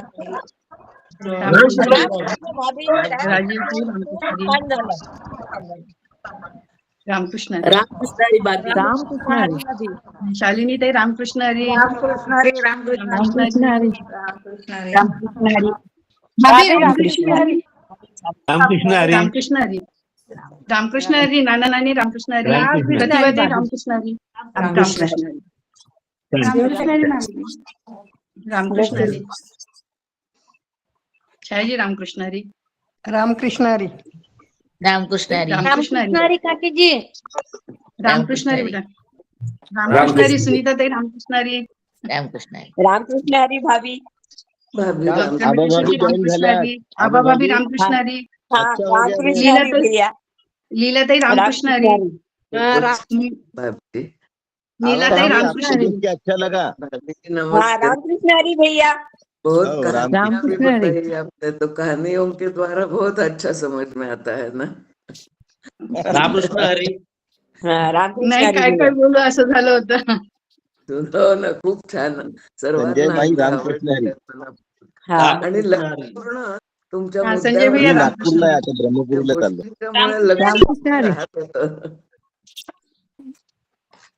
खूप रामकृष्ण हरी भाभी. रामकृष्ण हरी. रामकृष्ण हरी. खूप खूप छान झालं भाभी. खूप अगदी बहुत मजा. अच्छा खूपच लगा म्हणजे मुझे. असं कसा वेळ गेला समजलं नाही. इतके छान शब्द आणि इतके सुंदर उदाहरणं देऊन तुम्ही खूप छान अनपेक्ष सुचिर दक्ष उदासीन प्रत्येक शब्दाचा इतका छान अर्थ सांगितला. खूप आवडलं भाभी. साष्टांग नमस्कार तुम्हाला. रामकृष्ण हरी. भाभी छान झालं बरं. हाँ ना. हाँ भैया. भैया रामकृष्ण हरी. बहुत सरल करके समझाते भाभी. खूप छान समजलं. हाँ. रामकृष्ण हरी भाभी. रामकृष्ण हरी भाभी. रामकृष्ण हरी. रामकृष्ण हरी. रामकृष्ण हरी भैया. रामकृष्ण हरी भैया. खूप छान समजलं. रामकृष्ण हरी. हा राजेताई रामकृष्ण हरी. खूप छान समजलं. एकदम नवीन साधक तर छान समजलं. एकदम मस्त. आता त्याचं आचरण करायचं आहे. त्याचं छान हे करायचं आहे. मस्त समजलं. एकदम साध्या शब्दात सुंदर. रामकृष्ण हरी. रामकृष्ण हरी. बहुत बढ़िया होगा. रामकृष्ण हरी. रामकृष्ण हरी. खूप रामकृष्ण हरी. रामकृष्ण ताई रामकृष्ण हरी. राम छान झाला भाभी. मोहन भैया रामकृष्ण हरी. भाभी नमस्कार करतो. छान झालं अगदी. यो मत भक्त आनंद समी भैया. प्रिय. छान ठसवलं. रामकृष्ण हरी. रामकृष्ण हरी. रामकृष्ण हरी. रामकृष्ण हरी का तुझे संपूच नाही रामकृष्ण हरी. बंद होतच नाही. कल्पना तर रामकृष्ण हरी. रामकृष्ण हरी माऊली. ऐकतच रामकृष्ण राहा. हरी. रामकृष्ण हरी. शब्दातीत होत, शब्द नाही सांगायला. वसंती ताई रामकृष्ण हरी. तुमच्या वसंती चरणी साष्टांग नमस्कार. रामकृष्ण हरी. रामकृष्ण. रामकृष्ण हरी भाभी. आपल्या अनुभव वाटायची तळमळ खूप होती. भयंकर नाही सुंदर काय काय सांगू असं झालं होतं. विवेचन पूर्ण छान आणि सावकाश सगळं जे त्या श्लोकाला सांगायचं होतं ते सगळं अतिशय उत्तम पद्धतीने भैया कुलकर्णी भैया रामकृष्ण हरी. रामकृष्ण रामकृष्ण हरी भाभी. रामकृष्ण नमस्कार. हरी भैया. पांडेवीने रामकृष्ण हरी. रामकृष्ण हरी भाभी. खूप जसं छान व्हायला झालं भाभी. धबधबा होता धबधबा ज्ञानाचा. नाही खरंच काय काय सांगू पुष्कळ सोडलं मी वेळेअभावी. खूप सुंदर झालं. नाही पण मांडणी प्रभावीपणे झाली. आणि हो. ज्ञानामध्ये तेज आणि वाणीमध्ये हो. सामर्थ्य. ओम सहनावतु सहनो भुनक्तु. खरंच होतं हो शैला आज. नाही ते तुमचं त्याच्यामुळे पाठी काय असावे सहचाराचे रेटे जे आहेत ना झालं? ते तुम्ही करून घेतलेलं नाही शैला. माझं काहीच नाही याच्यामध्ये. तुम्ही करून घेतलेली आहे. खूप सुंदर. भाभी. खूप छान. शैलाताई अगदी छान बोलल्या. बरोबर आहे. ह्याचं रेकॉर्डिंग केलंय का शैला ते आपण ह्या सगळ्याचं? येऊन जाईल येऊन जाईल. अच्छा. झालंय व्हिडिओ रेकॉर्डिंग झालंय त्याच्यामुळे. बर बर. अच्छा. खूप छान आहे. एकेका श्लोकावरती जे घेतलं ना फार म्हणजे 12वा अध्याय छान समजला. भक्ती योग सगळ्यांनीच खूप छान सांगितलं. पण म्हणजे स्वाध्याय मंचाचे एक अतिशय सुंदर हा एक हे झाला आपला कार्यक्रम झाला की प्रत्येक श्लोकावरती असं एक एक अध्याय असा जर पक्का मनामध्ये बसला तर फार सोपं होईल आमच्या सारख्यांना की सगळं आत्मसात करायला म्हणा किंवा थोडं त्या मार्गावर जायला तरी ऍटलिस्ट. सोपंच आहे. सोपं करून सांगतात हे आपल्याला समोर हो जे आहे शैलाचं सोपं करून सांगतात. हा त्याच्यामुळे अंगवळणी पडतं मग ते. खरंय. आपले सुनील काका पण किती छान सोपे इतके उदाहरणं देऊन असं छान सगळी सोपं उदाहरणे करून त्यांचीच आहेत. सांगतात. ते सगळे उदाहरणं त्यांचीच आहेत. हो खूप सांगायची होतं पण माझ्याकडनं खूप म्हणजे वेळेअभावी काहीच नाही सांगू शकत. अनघाताई ही फक्त श्रवणाने झालेली अंतःकरण वृत्ती आहे बरं. हो खरंय. हा त्यांच्या सोबत राहिल्याचा परिणाम आहे सुनील शैला. खरंय. ते हे माहिती नव्हतं श्रीकृष्णांनी अर्जुनाचे केस वाळवलेले. ते पहिल्यांदाच ऐकली कथा. मंदाताईंनी कथा सांगितलेली आहे एकरूपतेसाठी. भक्त आणि भगवंत किती एकरूप असतात. योमत भक्ता समे प्रिय. हो. ह्यांचं तुकारामांचं माहिती होतं की त्यांच्या अगदी केसाच्या रंध्रातनं विठ्ठल विठ्ठल नाव यायचं असं. नाही ही मंदाताईंनी गोष्ट. मंदाताईंनी 4 वर्ष भगवद्गीता घेतली होती तिथे हो यवतमाळमध्ये. हो. त्यावेळेस त्यांनी उदाहरण दिलेलं होतं सांगितलं. छान. भाभींनी याच्या आधी गीता घेतलेली आहे. भैया भाभींनी मिळून गीता घेतली आहे 5-6 वर्ष. आणि त्यावेळेला मंदाताईंचा पूर्ण याचा अभ्यास केलेला आहे. तो सगळं ती सगळं जे सामर्थ्य आहे ते सगळं आज दिसलं. भैया आणि भाभींनी मिळून घेतली 5-6 वर्ष. अनघाताई बर. जास्ती 5-6 वर्षापेक्षा जास्त झाले. पण सविस्तर गीता घेतली त्या दोघांनी. तृप्त झाले आज. सकाळ मस्त दिवस छान अगदी. खरी गोष्ट आहे. फार छान सुंदर झालं आजचं विवेचन. खरंच. चला पुन्हा एकदा नमस्कार भाभी. नमस्कार. केवळ सुनील शैला वारंवार त्याचा उजळणी घेतात म्हणून ते होते बरं. त्यांचा रेटा खरं सगळ्यांनाच असतो. पण तुम्ही पाठी तो आता रेटा देऊन घेतला आणि पुढे गेला. नाही जीवनामध्ये भगवद्गीता वाचली होती पण आचरणात आणली नव्हती. आचरणात कशी आणावी ती यांनी शिकवलं बरं दोघांनी. खरंय खरंय. म्हणजे मला तेच खूप सद्भाग्य वाटतं की काका, विजय काका हे सगळे आपल्या आयुष्यात आले, हे आज तुमचा सार्थक झालं जीवनाचं. जाणवला छान. हं. अनुभवाचे बोल होते तुमचे. गदगदून आलं तुम्हाला 2-3दा. हो ना, असं वाटत होतं की काय काय बोलू आणि काय काय म्हणजे हे सुटलं नाही पाहिजे, हे सुटलं नाही पाहिजे, तरी नाही. कितीतरी सुटलं. पण ठीक आहे, आता वेळेवर पण एका तासात मर्यादा येते. बरोबर सांगितलं. हम्म. खूप सुंदर भाभी. नमस्कार आणखी करते काही तुम्हाला. पुन्हा पुन्हा वाटत आहे नमस्कार करावा. चला. खूप रामकृष्ण छान. हरी, रामकृष्ण हरी. तुमच्या सत्संगामुळे नमस्कार नमस्कार कर. हा भारती नमस्कार बेटा. रामकृष्ण हरी. बेबी रामकृष्ण रामकृष्ण हरी. हरी बेटा. रामकृष्ण रामकृष्ण हरी हरी. स्वामी जी प्रणाम। खूब अच्छा हुआ। पुष्पा रामकृष्ण हरी बेटा. रामकृष्ण हरी. रामकृष्ण हरी बहुत सुंदर हुआ। मस्त एकदम। रामकृष्ण हरी. सब शोक मोह से गिर जाए तब भगवत गीता याद हृदय आए। वचन लावे. हाँ। प्रणाम। बहुत अच्छा हुआ। रामकृष्ण. रामकृष्ण हरी। रामकृष्ण. रामकृष्ण हरी ताई, खूप छान सांगितलं समजावून, छान समजले. ताई रामकृष्ण हरी. ठीक आहे, ठेवू मग. सगळ्यांना रामकृष्ण हरी. थांबू बाबी, खूप मस्त, खूप छान. अगं शैला, मला आणखीन 2-4 आठवलं होते की किती हं? उपयोगात येते भगवद्गीता. शेवटचा क्षण यांचा आठवत होता, त्याच्यानंतर अनेक गोष्टी आठवत होत्या. काय काय सांगू असं होतं, म्हणजे गीता किती मदत करते. तेव्हाच तुम्हाला गदगद झालं भाभी. शेवटच्या क्षणापर्यंत गीता कशी मदत करते हो. हे सांगायचं होतं, पण ती सांगण्याची हिंमत नाही झाली माझी. हो. खरंच छान. कारण ते अनुभवलं ना आपण. आणि भैयाच्या वाक्यांचा आठवण आली मला. हो. काकांजवळ त्यांनी सांगितलं की काका, हिचा अभ्यास खूप छान आहे. हो. याचा आज मला परत आठवण आली त्या वाक्याची. असं म्हणाले होते ते काकांना, आपल्या समोरच म्हणाले की काका, हिचा तुमच्या अभ्यास खूप छान आहे. तुमच्या समोरच म्हणाले होते. मलाच हो, लाज वाटत हो. होती तेव्हा की असे कसे म्हणत आहे म्हणून. हिचा अभ्यास खूप मी छान यांना आहे असं ते म्हटलं, पण म्हणाले. मी असे कसे सगळ्यांसमोर म्हणून राहिले. काकांच्या समोर म्हणाले, काकांना म्हणे, काका हसले हो होते त्याला. हो, काका हसले ते. काकांसमोर हसले. म्हणाली. हिचा अभ्यास काका खूप छान आहे. भैयाने त्यांना दिलेली पावती आहे. नाही, पण आणि शेवटच्या खरंच काळात दिलेली पावती. नाही, शेवटचं म्हणजे किती आनंदाचं जीवन होतं. शेवटचा क्षण किती प्रसंग बिकट होता. आणि हो. त्या बिकट प्रसंगामध्ये यांच्या शेवटच्या अंतिम समयामध्ये हो. कसं भगवद्गीता मला उपयोगी ठरली हेही सांगायचं होतं मला. तुम्ही झाल्या होत्या एका ठिकाणी थोड्या भाऊक झालेल्या हो, भाऊ.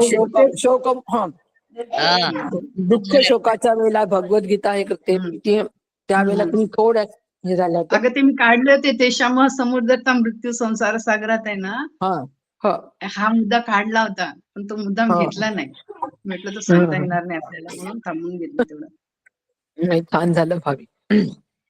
चला ठीक आहे बेटा. तुमच्या सगळ्यांच्या याच्यामुळे दिवाळीमध्ये सामर्थ्य आलंय, ज्ञानात तेज आलंय, वाणीत सामर्थ्य आलंय. नक्की तुमच्या सहवासामधले असणारे लोक मोटिवेट होतील. आज बरखा दिसली मला. हो, बरखा झाली ती जॉईन. काल मी सांगितलं होतं, ती असते ना सोमवारच्या याच्यामध्ये, बरखा भाभी. एक लीलाताई म्हणून आहे, ते त्या इथल्या आहेत, त्या पुण्याच्या आहेत, पण आता इथे ऑस्ट्रेलियामध्ये मला भेटल्या. अरे वा. तर त्यांना मी पाठवली होती. ते माझं हरिपाठ पण आहे, आपलं दुपारचा जो सत्संग आहे दासबोधाचा सूर, तो पण त्याच्या ते पण ऐकतात ते. आणि त्या सिनियर सिटीजन क्लब मध्ये भेटतात, तर त्या ह्याच गप्पा असतात आमच्या. हो का? हो, खूप छान. तर तिला मी जॉईन केलं होतं, आज लिंक पाठवली होती. भाभी, तुम्हाला काकांचे आशीर्वाद आहेत आणि सांगितलं की ऑस्ट्रेलियामध्ये घेऊन जा सगळं. माझ्या समोरच सांगितलं काकांनी तुम्हाला, ऑस्ट्रेलियात हे घेऊन जा आणि म्हणजे कर तिथे, असं काकांनी तुम्हाला त्यावेळेला सांगितलंय. बघा त्याची हम्म. त्याची ती आता येऊन राहिली तुम्हाला ऑस्ट्रेलियामध्ये घेऊन जाय सगळं नाही का. सिनियर सिटीजन क्लब मध्ये जर का याच गोष्टी असतील तर ते लोक सगळे मोटिवेट होतीलच हो. तुमच्या वाणीने. पांडे आता काय बहिणींना जसे आशीर्वाद दिले काकांनी की हे कर आता, हेच कर आता, हो तसं तुम्हाला पण ते त्यावेळेला दिलेलं आहे काकांनी. मी कधी विसरणार नाही पांडे बहिणींना दिलेला आशीर्वाद, तुम्हाला दिलेला आशीर्वाद आणि अनंताला दिलेला आशीर्वाद.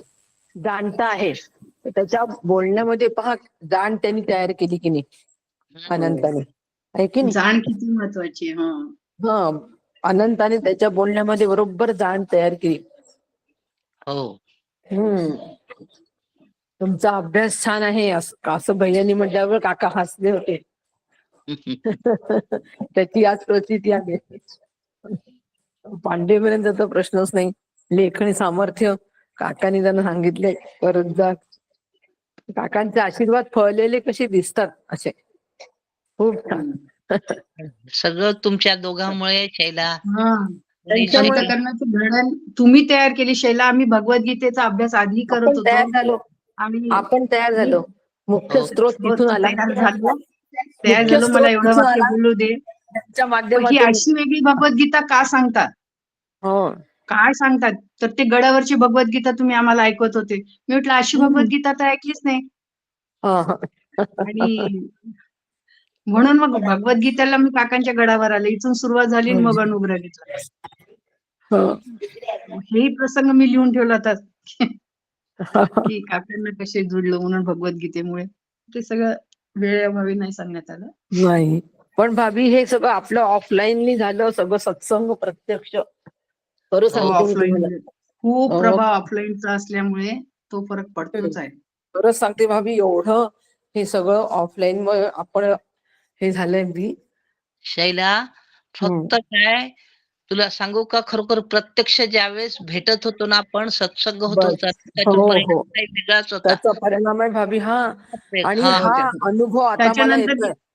त्याच्यानंतर जी चर्चा होती ती शैला आपली, त्याचा ऑनलाईन खूप मध्ये तेवढ्या पुरता ऐकल्यानंतर झालं, मग काहीच त्याचा हे नाही, चर्चा नाही येत ना. नाही. म्हणून त्रिसूत्री तुझी जी आहे ना ती मला खूप आवडते. म्हणून मी म्हटलं आपली चर्चा तीच व्हायची ना सत्संग झाला की. कोणते मुद्दे लिहिले. दासबोधामध्ये यावेळेला लेखन निरूपण झालं. लेखन निरूपण इतकं अप्रतिम आहे तो. आणि मग मी त्याच्यामध्ये यांचं लिखाण दाखवलं आणि एवढं सुंदर. आणि त्याच्यानंतर विवरण निरूपण झालं दासबोधामध्ये. त्याच्यामध्ये अभ्यास कसा, म्हणजे लिहिल्यानंतर आधी लिहायचं कसं ते, आणि लिहिल्यानंतर त्याचं विवरण कशा पद्धतीने मी करून घ्यायचं साधक म्हणून. काय समर्थांची कमाल आहे समर्थांची. झालं आता दासबोध संपत येतं माझा 2.5 महिन्यामध्ये. पंचदशी सुरू करते. अच्छा. श्रवणा सवे सुमना समाधी जोडे होतं बरं शैला. श्रवणामुळे सगळं होतं हे. हो, श्रवणामुळे झालंय. आणि त्याच्यानंतर जो आपण सत्संग करत होतो, म्हणजे ते आत्मचर्चा जी करत होतो ना, ती जास्त महत्वाची. मननाची प्रक्रिया महत्वाची शैला. मननाची प्रक्रिया होती, त्यांनी ना ते मुद्दे असे आतमध्ये ठसत होते. म्हणून श्रवण केल्याचे फळ क्रिया पालटे तात्काळ. ते फार महत्वाचं आहे भावी. ते महत्वाचं आहे, अत्यंत महत्वाचं, फार महत्वाचं आहे. सोन आतमध्ये ते बसतात, ठसतात. ठसायचं ते. प्रस्फुटित होतात म्हणतात ना सुनील नेहमी. आहे काय 2-5 मिनिटे वेळ आहे का? हो आहे, बिलकुल आहे शैला. एक छान प्रसंग सांगते, खूप आनंद होईल. 5 मिनिटात सांगते. काय झालं, 2 वर्षापूर्वीची गोष्ट आहे. मी आणि हे आम्ही गेलो होतो गुरु मंदिरामध्ये कारंजाला. अकोल्याला जाता जाता हे म्हणाले आपण आज गुरु मंदिरात कारंजाला दर्शनाला जाऊ. यांना अधिकार मिळायच्या आधीची गोष्ट आहे. आणि आम्ही गेलो त्या मंदिरामध्ये. तिथे दर्शन घेऊन बाहेर आलो तर मला आराधनाताई साठेंचा फोन आला. आराधनाताई साठे आता नाहीये, त्या वर्षी होत्या, त्या 3 वर्षापूर्वीची गोष्ट. माहिती का ही गोष्ट तुम्हाला? नाही, गोष्ट माहित नाही. साठेताई माहिती. तर त्यांचा मला फोन आला, गुरु मंदिरातून दर्शन घेतलं आणि बाहेर आला आणि फोन आला की म्हणे माझ्याजवळ काकांच्या पादुका आहेत आणि त्या पादुका ज्या आहेत तर त्या पादुका आता म्हणे माझ्याकडून सांभाळ होत नाही म्हणे, आता माझे दिवस फार कमी राहिले, तर मला असं वाटतं की मी आहे तोपर्यंत त्या माझ्याजवळ राहतील, पण माझं मी गेल्यानंतर ह्या पादुका चांगल्या ठिकाणी चांगल्या साधकाला द्याव्या अशी माझी खूप इच्छा आहे, बरं का. आणि हे फक्त तुम्हीच करू शकाल, मला याचा विश्वास आहे की त्या योग्य ठिकाणी जातील आणि त्या योग्य ठिकाणी जाव्या अशी माझी फार इच्छा आहे. आणि ह्या तुम्ही हे तुम्ही करू शकाल असं माझा एक मला विश्वास आहे, म्हणून म्हणे मी तुम्हाला फोन केला. तर मी म्हणते ताई काळजी करू नका, तुमची इच्छा आहे, आम्ही नक्की प्रयत्न करू, असं तिथे गुरु मंदिरामध्ये त्यांना शब्द दिला वहिनी, बरं का. आणि झालं ह्या गोष्टीला. त्याच्यानंतर त्या गेल्या 6 महिन्यांनी, त्यांच्या मुलाचा पत्ता नाही, सुनेचा पत्ता नाही, आम्हाला काही आमचा जो फोन नंबर नाही, काही नाही. पण त्या गेल्यानंतर डोक्यामध्ये हा संकल्प होता की आपण त्यांना म्हणतो होतं की मी योग्य ठिकाणी देईन, हो ना. मग आता हे म्हणे त्याचा तू विचार करून, म्हटलं अहो शब्द गेलाय, तो नेमका माझ्याकडून गेलेला आहे, म्हणजे तुमचाही गेलाय, तुमच्या वतीने मी बोललेले आहे, त्याच्यामुळे आपण या संकल्पामध्ये म्हणे त्याचा विचार तो आता करू नकोस. त्याच्यानंतर वहिनी त्यांना लगेच 6 महिन्यांनी ते अधिकार प्राप्त झाले. संकेत पहा, संकेत कशा असतात की याचा पादुकांचा प्रचार प्रसार संकेत पहा. तिथे पहिला संकेत मिळाला, 6 महिन्यांनी यांना अधिकार प्राप्त झाले. झालं या गोष्टीला तर पुष्कळ दिवस झाले, तो संकल्प तसाच राहिला. त्याच्यावर हे म्हणाले विचार करू नको, तुम्ही विचार करणं सोडून दिलं. परवा साखळे बहिणी आपल्या घरी आल्या, गुरुवारचा दिवस आपल्या घरी आल्या, त्यांना काहीतरी साधनेमध्ये अडचण होती, तर त्या म्हणाल्या की मी सुनील तुमच्याकडे येते, मला तुम्ही सांगा. ठीक आहे. आल्यानंतर हे खोलीमध्ये यायचे होते, मी त्यांना या म्हंटल, बसा म्हंटल, तर त्यांनी काय केलं की हे येईपर्यंत देवाला नमस्कार केला. आणि नमस्कार केल्यानंतर मला म्हणाल्या, शैला ह्या पादुका कोणाच्या? ह्या काकांच्या पादुका तुझ्याकडे कशा? मी म्हटलं वहिनी, एका गुरुपौर्णिमेला काकांनी सगळ्या शिष्यांना पादुका दिल्या. हेमावर्तकांनी त्या पादुका काकांच्या हातून सगळ्यांना आम्हाला दिलेल्या आहेत, तेव्हाच्या त्या पादुका आहेत. म्हणे माझ्याकडे नाही ह्या पादुका. मी कितीदा म्हंटल म्हणे, मला बगेकरांना म्हंटल, हेमवर्तकांना म्हंटल, सगळ्यांना म्हंटल म्हणे मी पादुकांबद्दल, आणि माझ्याकडे ह्या पादुका नाही म्हणे शैला. माझी एवढी तळमळ, इतकी इच्छा होती म्हणे ह्या पादुका मिळाव्या, पण मला नाही मिळाल्या ग म्हणे. पादुका आणायची इच्छा आहे का? हो. मग त्यांना मी यांना विचारलं, हो असं असं वहिनी म्हणतात आहे, आणि वहिनीच हे काम करू शकतात आपल्यापेक्षा, कारण की त्या तेवढ्या स्मार्ट आहेत, त्यांच्या ओळखी बिळखी. वहिनी त्यांना पादुका मिळाल्या होत्या, त्यांची ती आराधना ताईंच्या सुनेची जी मावशी आहे ना, ती यांच्या ओळखीची आहे, यांच्या घराजवळ राहते. सांगा. हो, त्यांच्या घराजवळ राहते. त्यांनी त्यांना लगेच गेल्यामुळे मी आजच इतका आनंद झाला त्यांना की आज हा संकेत मला खूप छान मिळाला. गुरुवारचा दिवस मी माझी अडचण घेऊन आली, अडचणी सुटली, काकांच्या पादुका मिळाल्या. अतिशय इच्छा होती काकांच्या पादुका आपल्या घरी असाव्याची. हा म्हणजे काय काकांचं नियोजन असतो नाही का. त्यांना म्हटलं तुम्ही ताबडतोब आधी हे करा, फोन करा. लगेच त्या सुनेलाही फोन केला, ती म्हणे मी पुढच्या महिन्यात तुम्हाला त्या आणून देते म्हणे, तुम्हाला पुढच्या महिन्यात त्या मिळतील. मी त्या कोणालाही दिल्या नाही म्हणे, पण आमच्या आईंनी जर सांगितलं आहे तर मी नक्की तुम्हाला देईन. झालं अशा त्या फोनवरून तरी त्यांच्याकडे पादुका आल्या. इतका त्यांना आनंद झाला या योगाचा, आणि मी माझ्या संकल्पातून मोकळे झाले. सत्य संकल्पाचा दाता नारायणच आहे, पण खरोखरच मला जास्त आनंद झाला की मी मोकळं झाले त्या संकल्पातून. याचा मला फार आनंद झाला की आपण मोकळं झालो. यांना म्हटलं पहा, भगवंतानी मला संकल्पात ठेवलं नाही. कसं मोकळं करतात भगवंत, आणि त्यांना आणि आपल्या जवळच्याच व्यक्तीला मिळावा याच्या आपलाही आनंद असतो ना, नाही का. अशा त्या पुढच्या महिन्यात त्यांच्याकडे येणार आहे. आता येतील तेव्हा पाहू. म्हणजे त्याचं काम झालं, आता मी तर मोकळं झाले, आता त्या आहेत हो, तू त्यांचं मोकळी झाली. नशीब. नाही, येईलच ना हो, आता, तिथपर्यंत त्यांचा तो झालेला हो, आहे. ती म्हणे मी मुंबईला येते म्हणे पुढच्या महिन्यात, माझी मावशी पण येणार आहे, तिच्या बरोबर मी तुमच्या पाठवते म्हणे पादुका. वा वा वा. संकल्पाचा दाता कशी नारायण. काकांची योजना काकांची योजना कशी आहे. बरं, इतके वेळा त्या देवघरात बसल्या, कमी वेळा बसल्या का आतापर्यंत वहिनी तुमच्या हो, बरोबर अनेक वेळा आले, बसले. पण त्यांचं कधी लक्ष नाही. त्याच दिवशी त्यांचं नेमकं लक्ष गेलं दर्शन घेताना, नमस्कार करताना. हे सगळे घटना जुळून आणतात काका बरोबर. हा हो. हा हा. आणतात खरंच आहे. जेवण आणतात. हो. आणि पुष्पा गेली होती आता शिवगडला. हो. तर काका तिला म्हणे, बहुत दिन, पुष्कळ दिवसांनी आली म्हणे तू. तिला काका म्हणतात बरं, काकांना बोलणं कसं आहे, पुष्कळ दिवसांनी आली. आणि मग तिला म्हणाले, तुला आता समजतं ना म्हणे.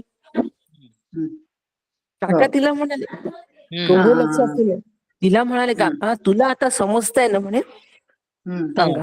हा, म्हणजे तुला आता समजतं मराठी, अशा अर्थाने बोलले ते. हा, की तुला आता समजतं मराठी. तर ती म्हणे, हा काका, अब अच्छी तरह से ख्याल में आता है सब. हा हा. हो हो, एवढे बोलले हो तिच्याशी काका. हो ना? पुष्पा, काकाने तुला सुचवलं की तुला समजताय, बाकीच्यांना समजव. तर एक हो. मी काय करते, भजगोविंदम मध्ये मी अब्सेंट राहिले, काही कारणास्तव हे केले ना, तर मी खंडित नाही करशील, तिला सांगते. सांगितलं तिने मला.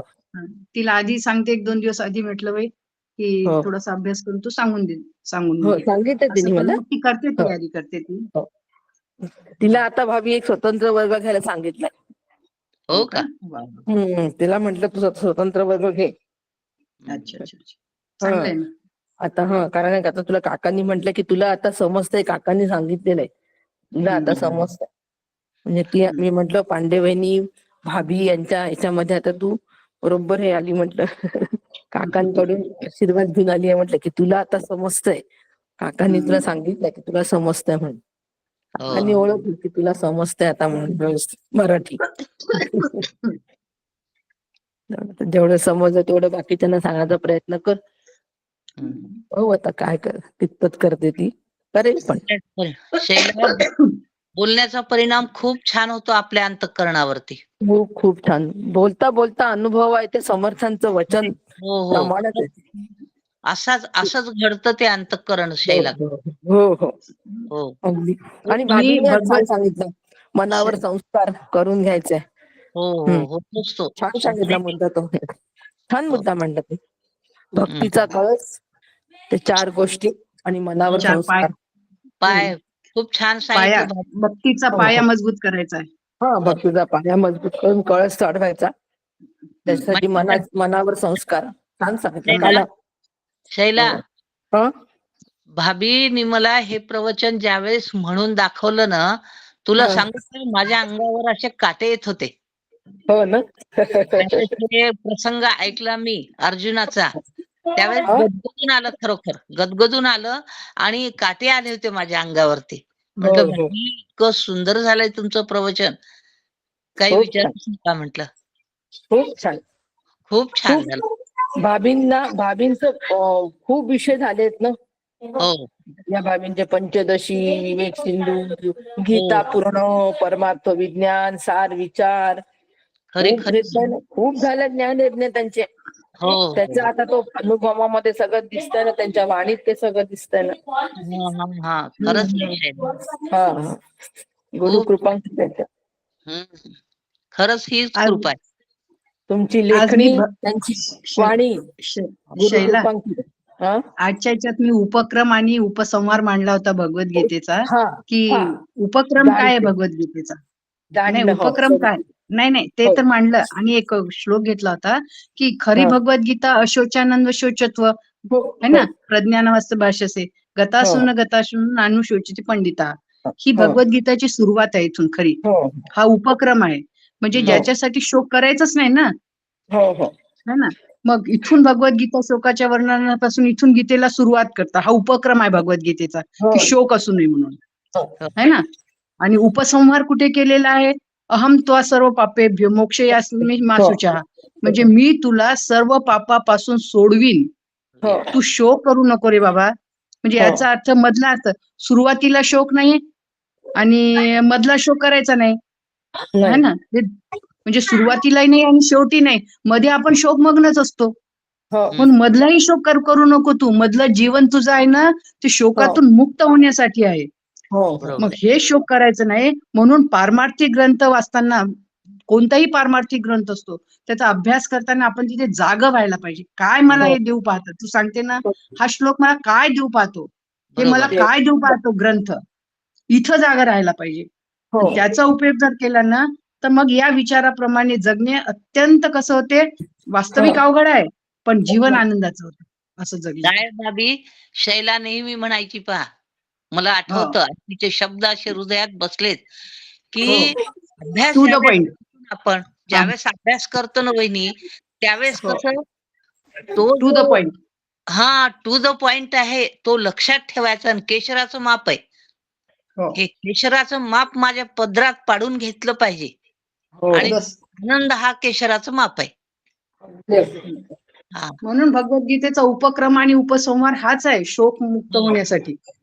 तर मधलं जीवन मग आपण शोकात कशाला घालवायचं? त्याच्यातूनही शोक मुक्त आहे ना. हे एक मुद्दा घ्यायचा राहिला होता, हे एक मुद्दा मांडला होता असं. नाही पण 4-5 मुद्दे झाले. अत्यंत सुंदर, म्हणजे स्वानुभव वाटत होता, इतकी तळमळ होती तुमच्या सांगण्यामध्ये. आणि त्या श्लोकाला पूर्ण न्याय दिला. मला फार आवडलं. खूप सुंदर. खूप सुंदर. तुमच्या सगळ्यांची कृपा आहे. पण सगळ्यामध्ये पहिला नंबर तुमचा आला. त्या जगल्या आहेत ना, त्याच्यामुळे त्या जगल्या आहेत तत्वज्ञान, त्याच्यामुळे त्यांच्या बोलण्याची सहजता, ती तळमळ होती. म्हणून तर म्हटलं स्वानुभवाचं, तळमळीचं आणि अभ्यास पूर्ण त्या श्लोकाला. स्वानुभवाचे बोल होते ते. त्या जगतात ना पांडेवानी भाभी. खरी गोष्ट आहे. आपल्याला वाटतं भाभी फार सुखात आहे, ऑस्ट्रेलियामध्ये आहे, त्यांना काय आहे, पण वहिनी खूप त्या प्रतिकूलतेतून चालल्या. त्यांची प्रापंचिक जी प्रतिकूलता भयंकर आहे. त्या ऑस्ट्रेलियाला असल्या तरी तेवढीच आहे ती, इथे असल्या तरी तेवढीच आहे. खरी गोष्ट आहे भाभी शैला. असं आहे दिसणाऱ्यांना बाबा सुखात आहे, पण नाही भाभींना फार भयंकर प्रतिकूलता प्रपंचामध्ये. भैया होते तर त्यांना काहीतरी आधार होता. पार्टिसिपेट करायचं. हो ना. मी त्यांना सांगू शकत होते, ते मला सांगायचे, मी त्यांना सांगायचे, पण ते सांगण्यापेक्षा मीच जास्त सांगायचे त्यांना. आता तर म्हणजे इतकं की खूपच आहे, गेल्यापासून तर जास्ती प्रतिकूलता. त्याच्यामुळे त्यांची प्रतिकूलता जगतात आहे ना, त्याच्यामुळे ते स्वानुभवाचे होते ते. त्याच्यामुळे सहजता होती आणि सामर्थ्य होते. खरी गोष्ट आहे शैला. सामर्थ्य आणि तेज त्याच्याशिवाय एवढे शब्द नव्हते. नाही आणि सहजता होती त्या जगल्यामुळे. त्या जगून आल्या तत्वज्ञान. हो जगण्यासाठीच आहे ना शैला. गीतेचे गीत गात राहा, अर्थ त्याचे पार राहा, अर्थानुसार जगत राहायचं. हो. अरे भाभी अर्चना चांगली आहे. हो अर्चना चांगली. अभ्यास ती कुठे गेली होती माहिती का? ती जी आहे ना, तिने ते अमिताभ बच्चनचा कोणता तो चालतो, कोण बनेगा करोडपती, तिथपर्यंत जाऊन आलेले आहे ते, तिची बहीण आणि ती. भाभी तिला पाहिल्यानंतर मला आपल्या उमाचीच आठवण आली. पण उमापेक्षा पुढेही समज चांगली आहे आणि अभ्यास करण्याची जिद्द आहे पोरीमध्ये. नाही समज आहे तिच्यामध्ये, समज आहे ती खूप, आणि अभ्यास करण्याची जिद्द आहे. दोघही लागले कामाला, ते दोघही कामाला लागले. हरिशरणजीचे तर लागलेले आहेतच, पण तेही लागलेले आहेत. नाही ही अर्चना छान आहे, तिला तयार करावं लागतं. तिला सांगितलं मी पांढरकोड्याची का शैला? हो पांढरकोड्याची ना. हो पांढऱ्या कोल्याची. अरे तिला ती खूप छान अभ्यास करते शैला. खूप मस्त आहे ती पोरगी. छान आहे पोरगी ती. खूप छान आहे. विचारते बिनधास्त आहे निर्भीड आहे निर्भीड. निर्भीड आहे. हो. तिचा निर्भीडपणा उमासारखा आहे आपल्यात. उमा कशी निर्भीड होती हम्म. तसा निर्भीडपणा आहे तिचा. पण तिच्यामध्ये समजूतदारपणा खूप आहे. हा समज. खूप समज आहे. समजूतदार. नाही समज आहे तिच्यात. खूप समज. आणि तिला तयार करायचं आहे आता. हो होते ती तयार शैला. हो हा. ती तयार होते पुढच्या वेळेपर्यंत ते तयार होते. ती नक्की होते. तिला जाण आहे शैला. खूप जाणे आणि अभ्यास करण्याची तळमळ आहे. हो. खूप गोष्टी पण खूप छान पाठवते ती ग्रुपवर. हो. हो ना? अमृतवेलला वगैरे अमृतवेलवर छान पाठवते ती. नाही चांगली आहे पोरगी ती. समोर येते ती पोरगी. हो हो येते ती. छान अभ्यास आहे ती. करते ती. तिच्याशी माझं बोलणं झालं काल. अच्छा अच्छा. चला ठेवते मामी. काहीतरी हे ऍडव्हर्टाईज झाली आहे ऐकून ठीक आहे. हो ठीक आहे ठीक आहे. ठीक आहे. रामकृष्ण हरी. चला भाभी नमस्कार करते. हो नमस्कार करते तुम्हाला सगळ्यांना मी पण. रामकृष्ण हरी. भाभी मी फोन करते तुम्हाला. ठीक आहे ठीक आहे. हो.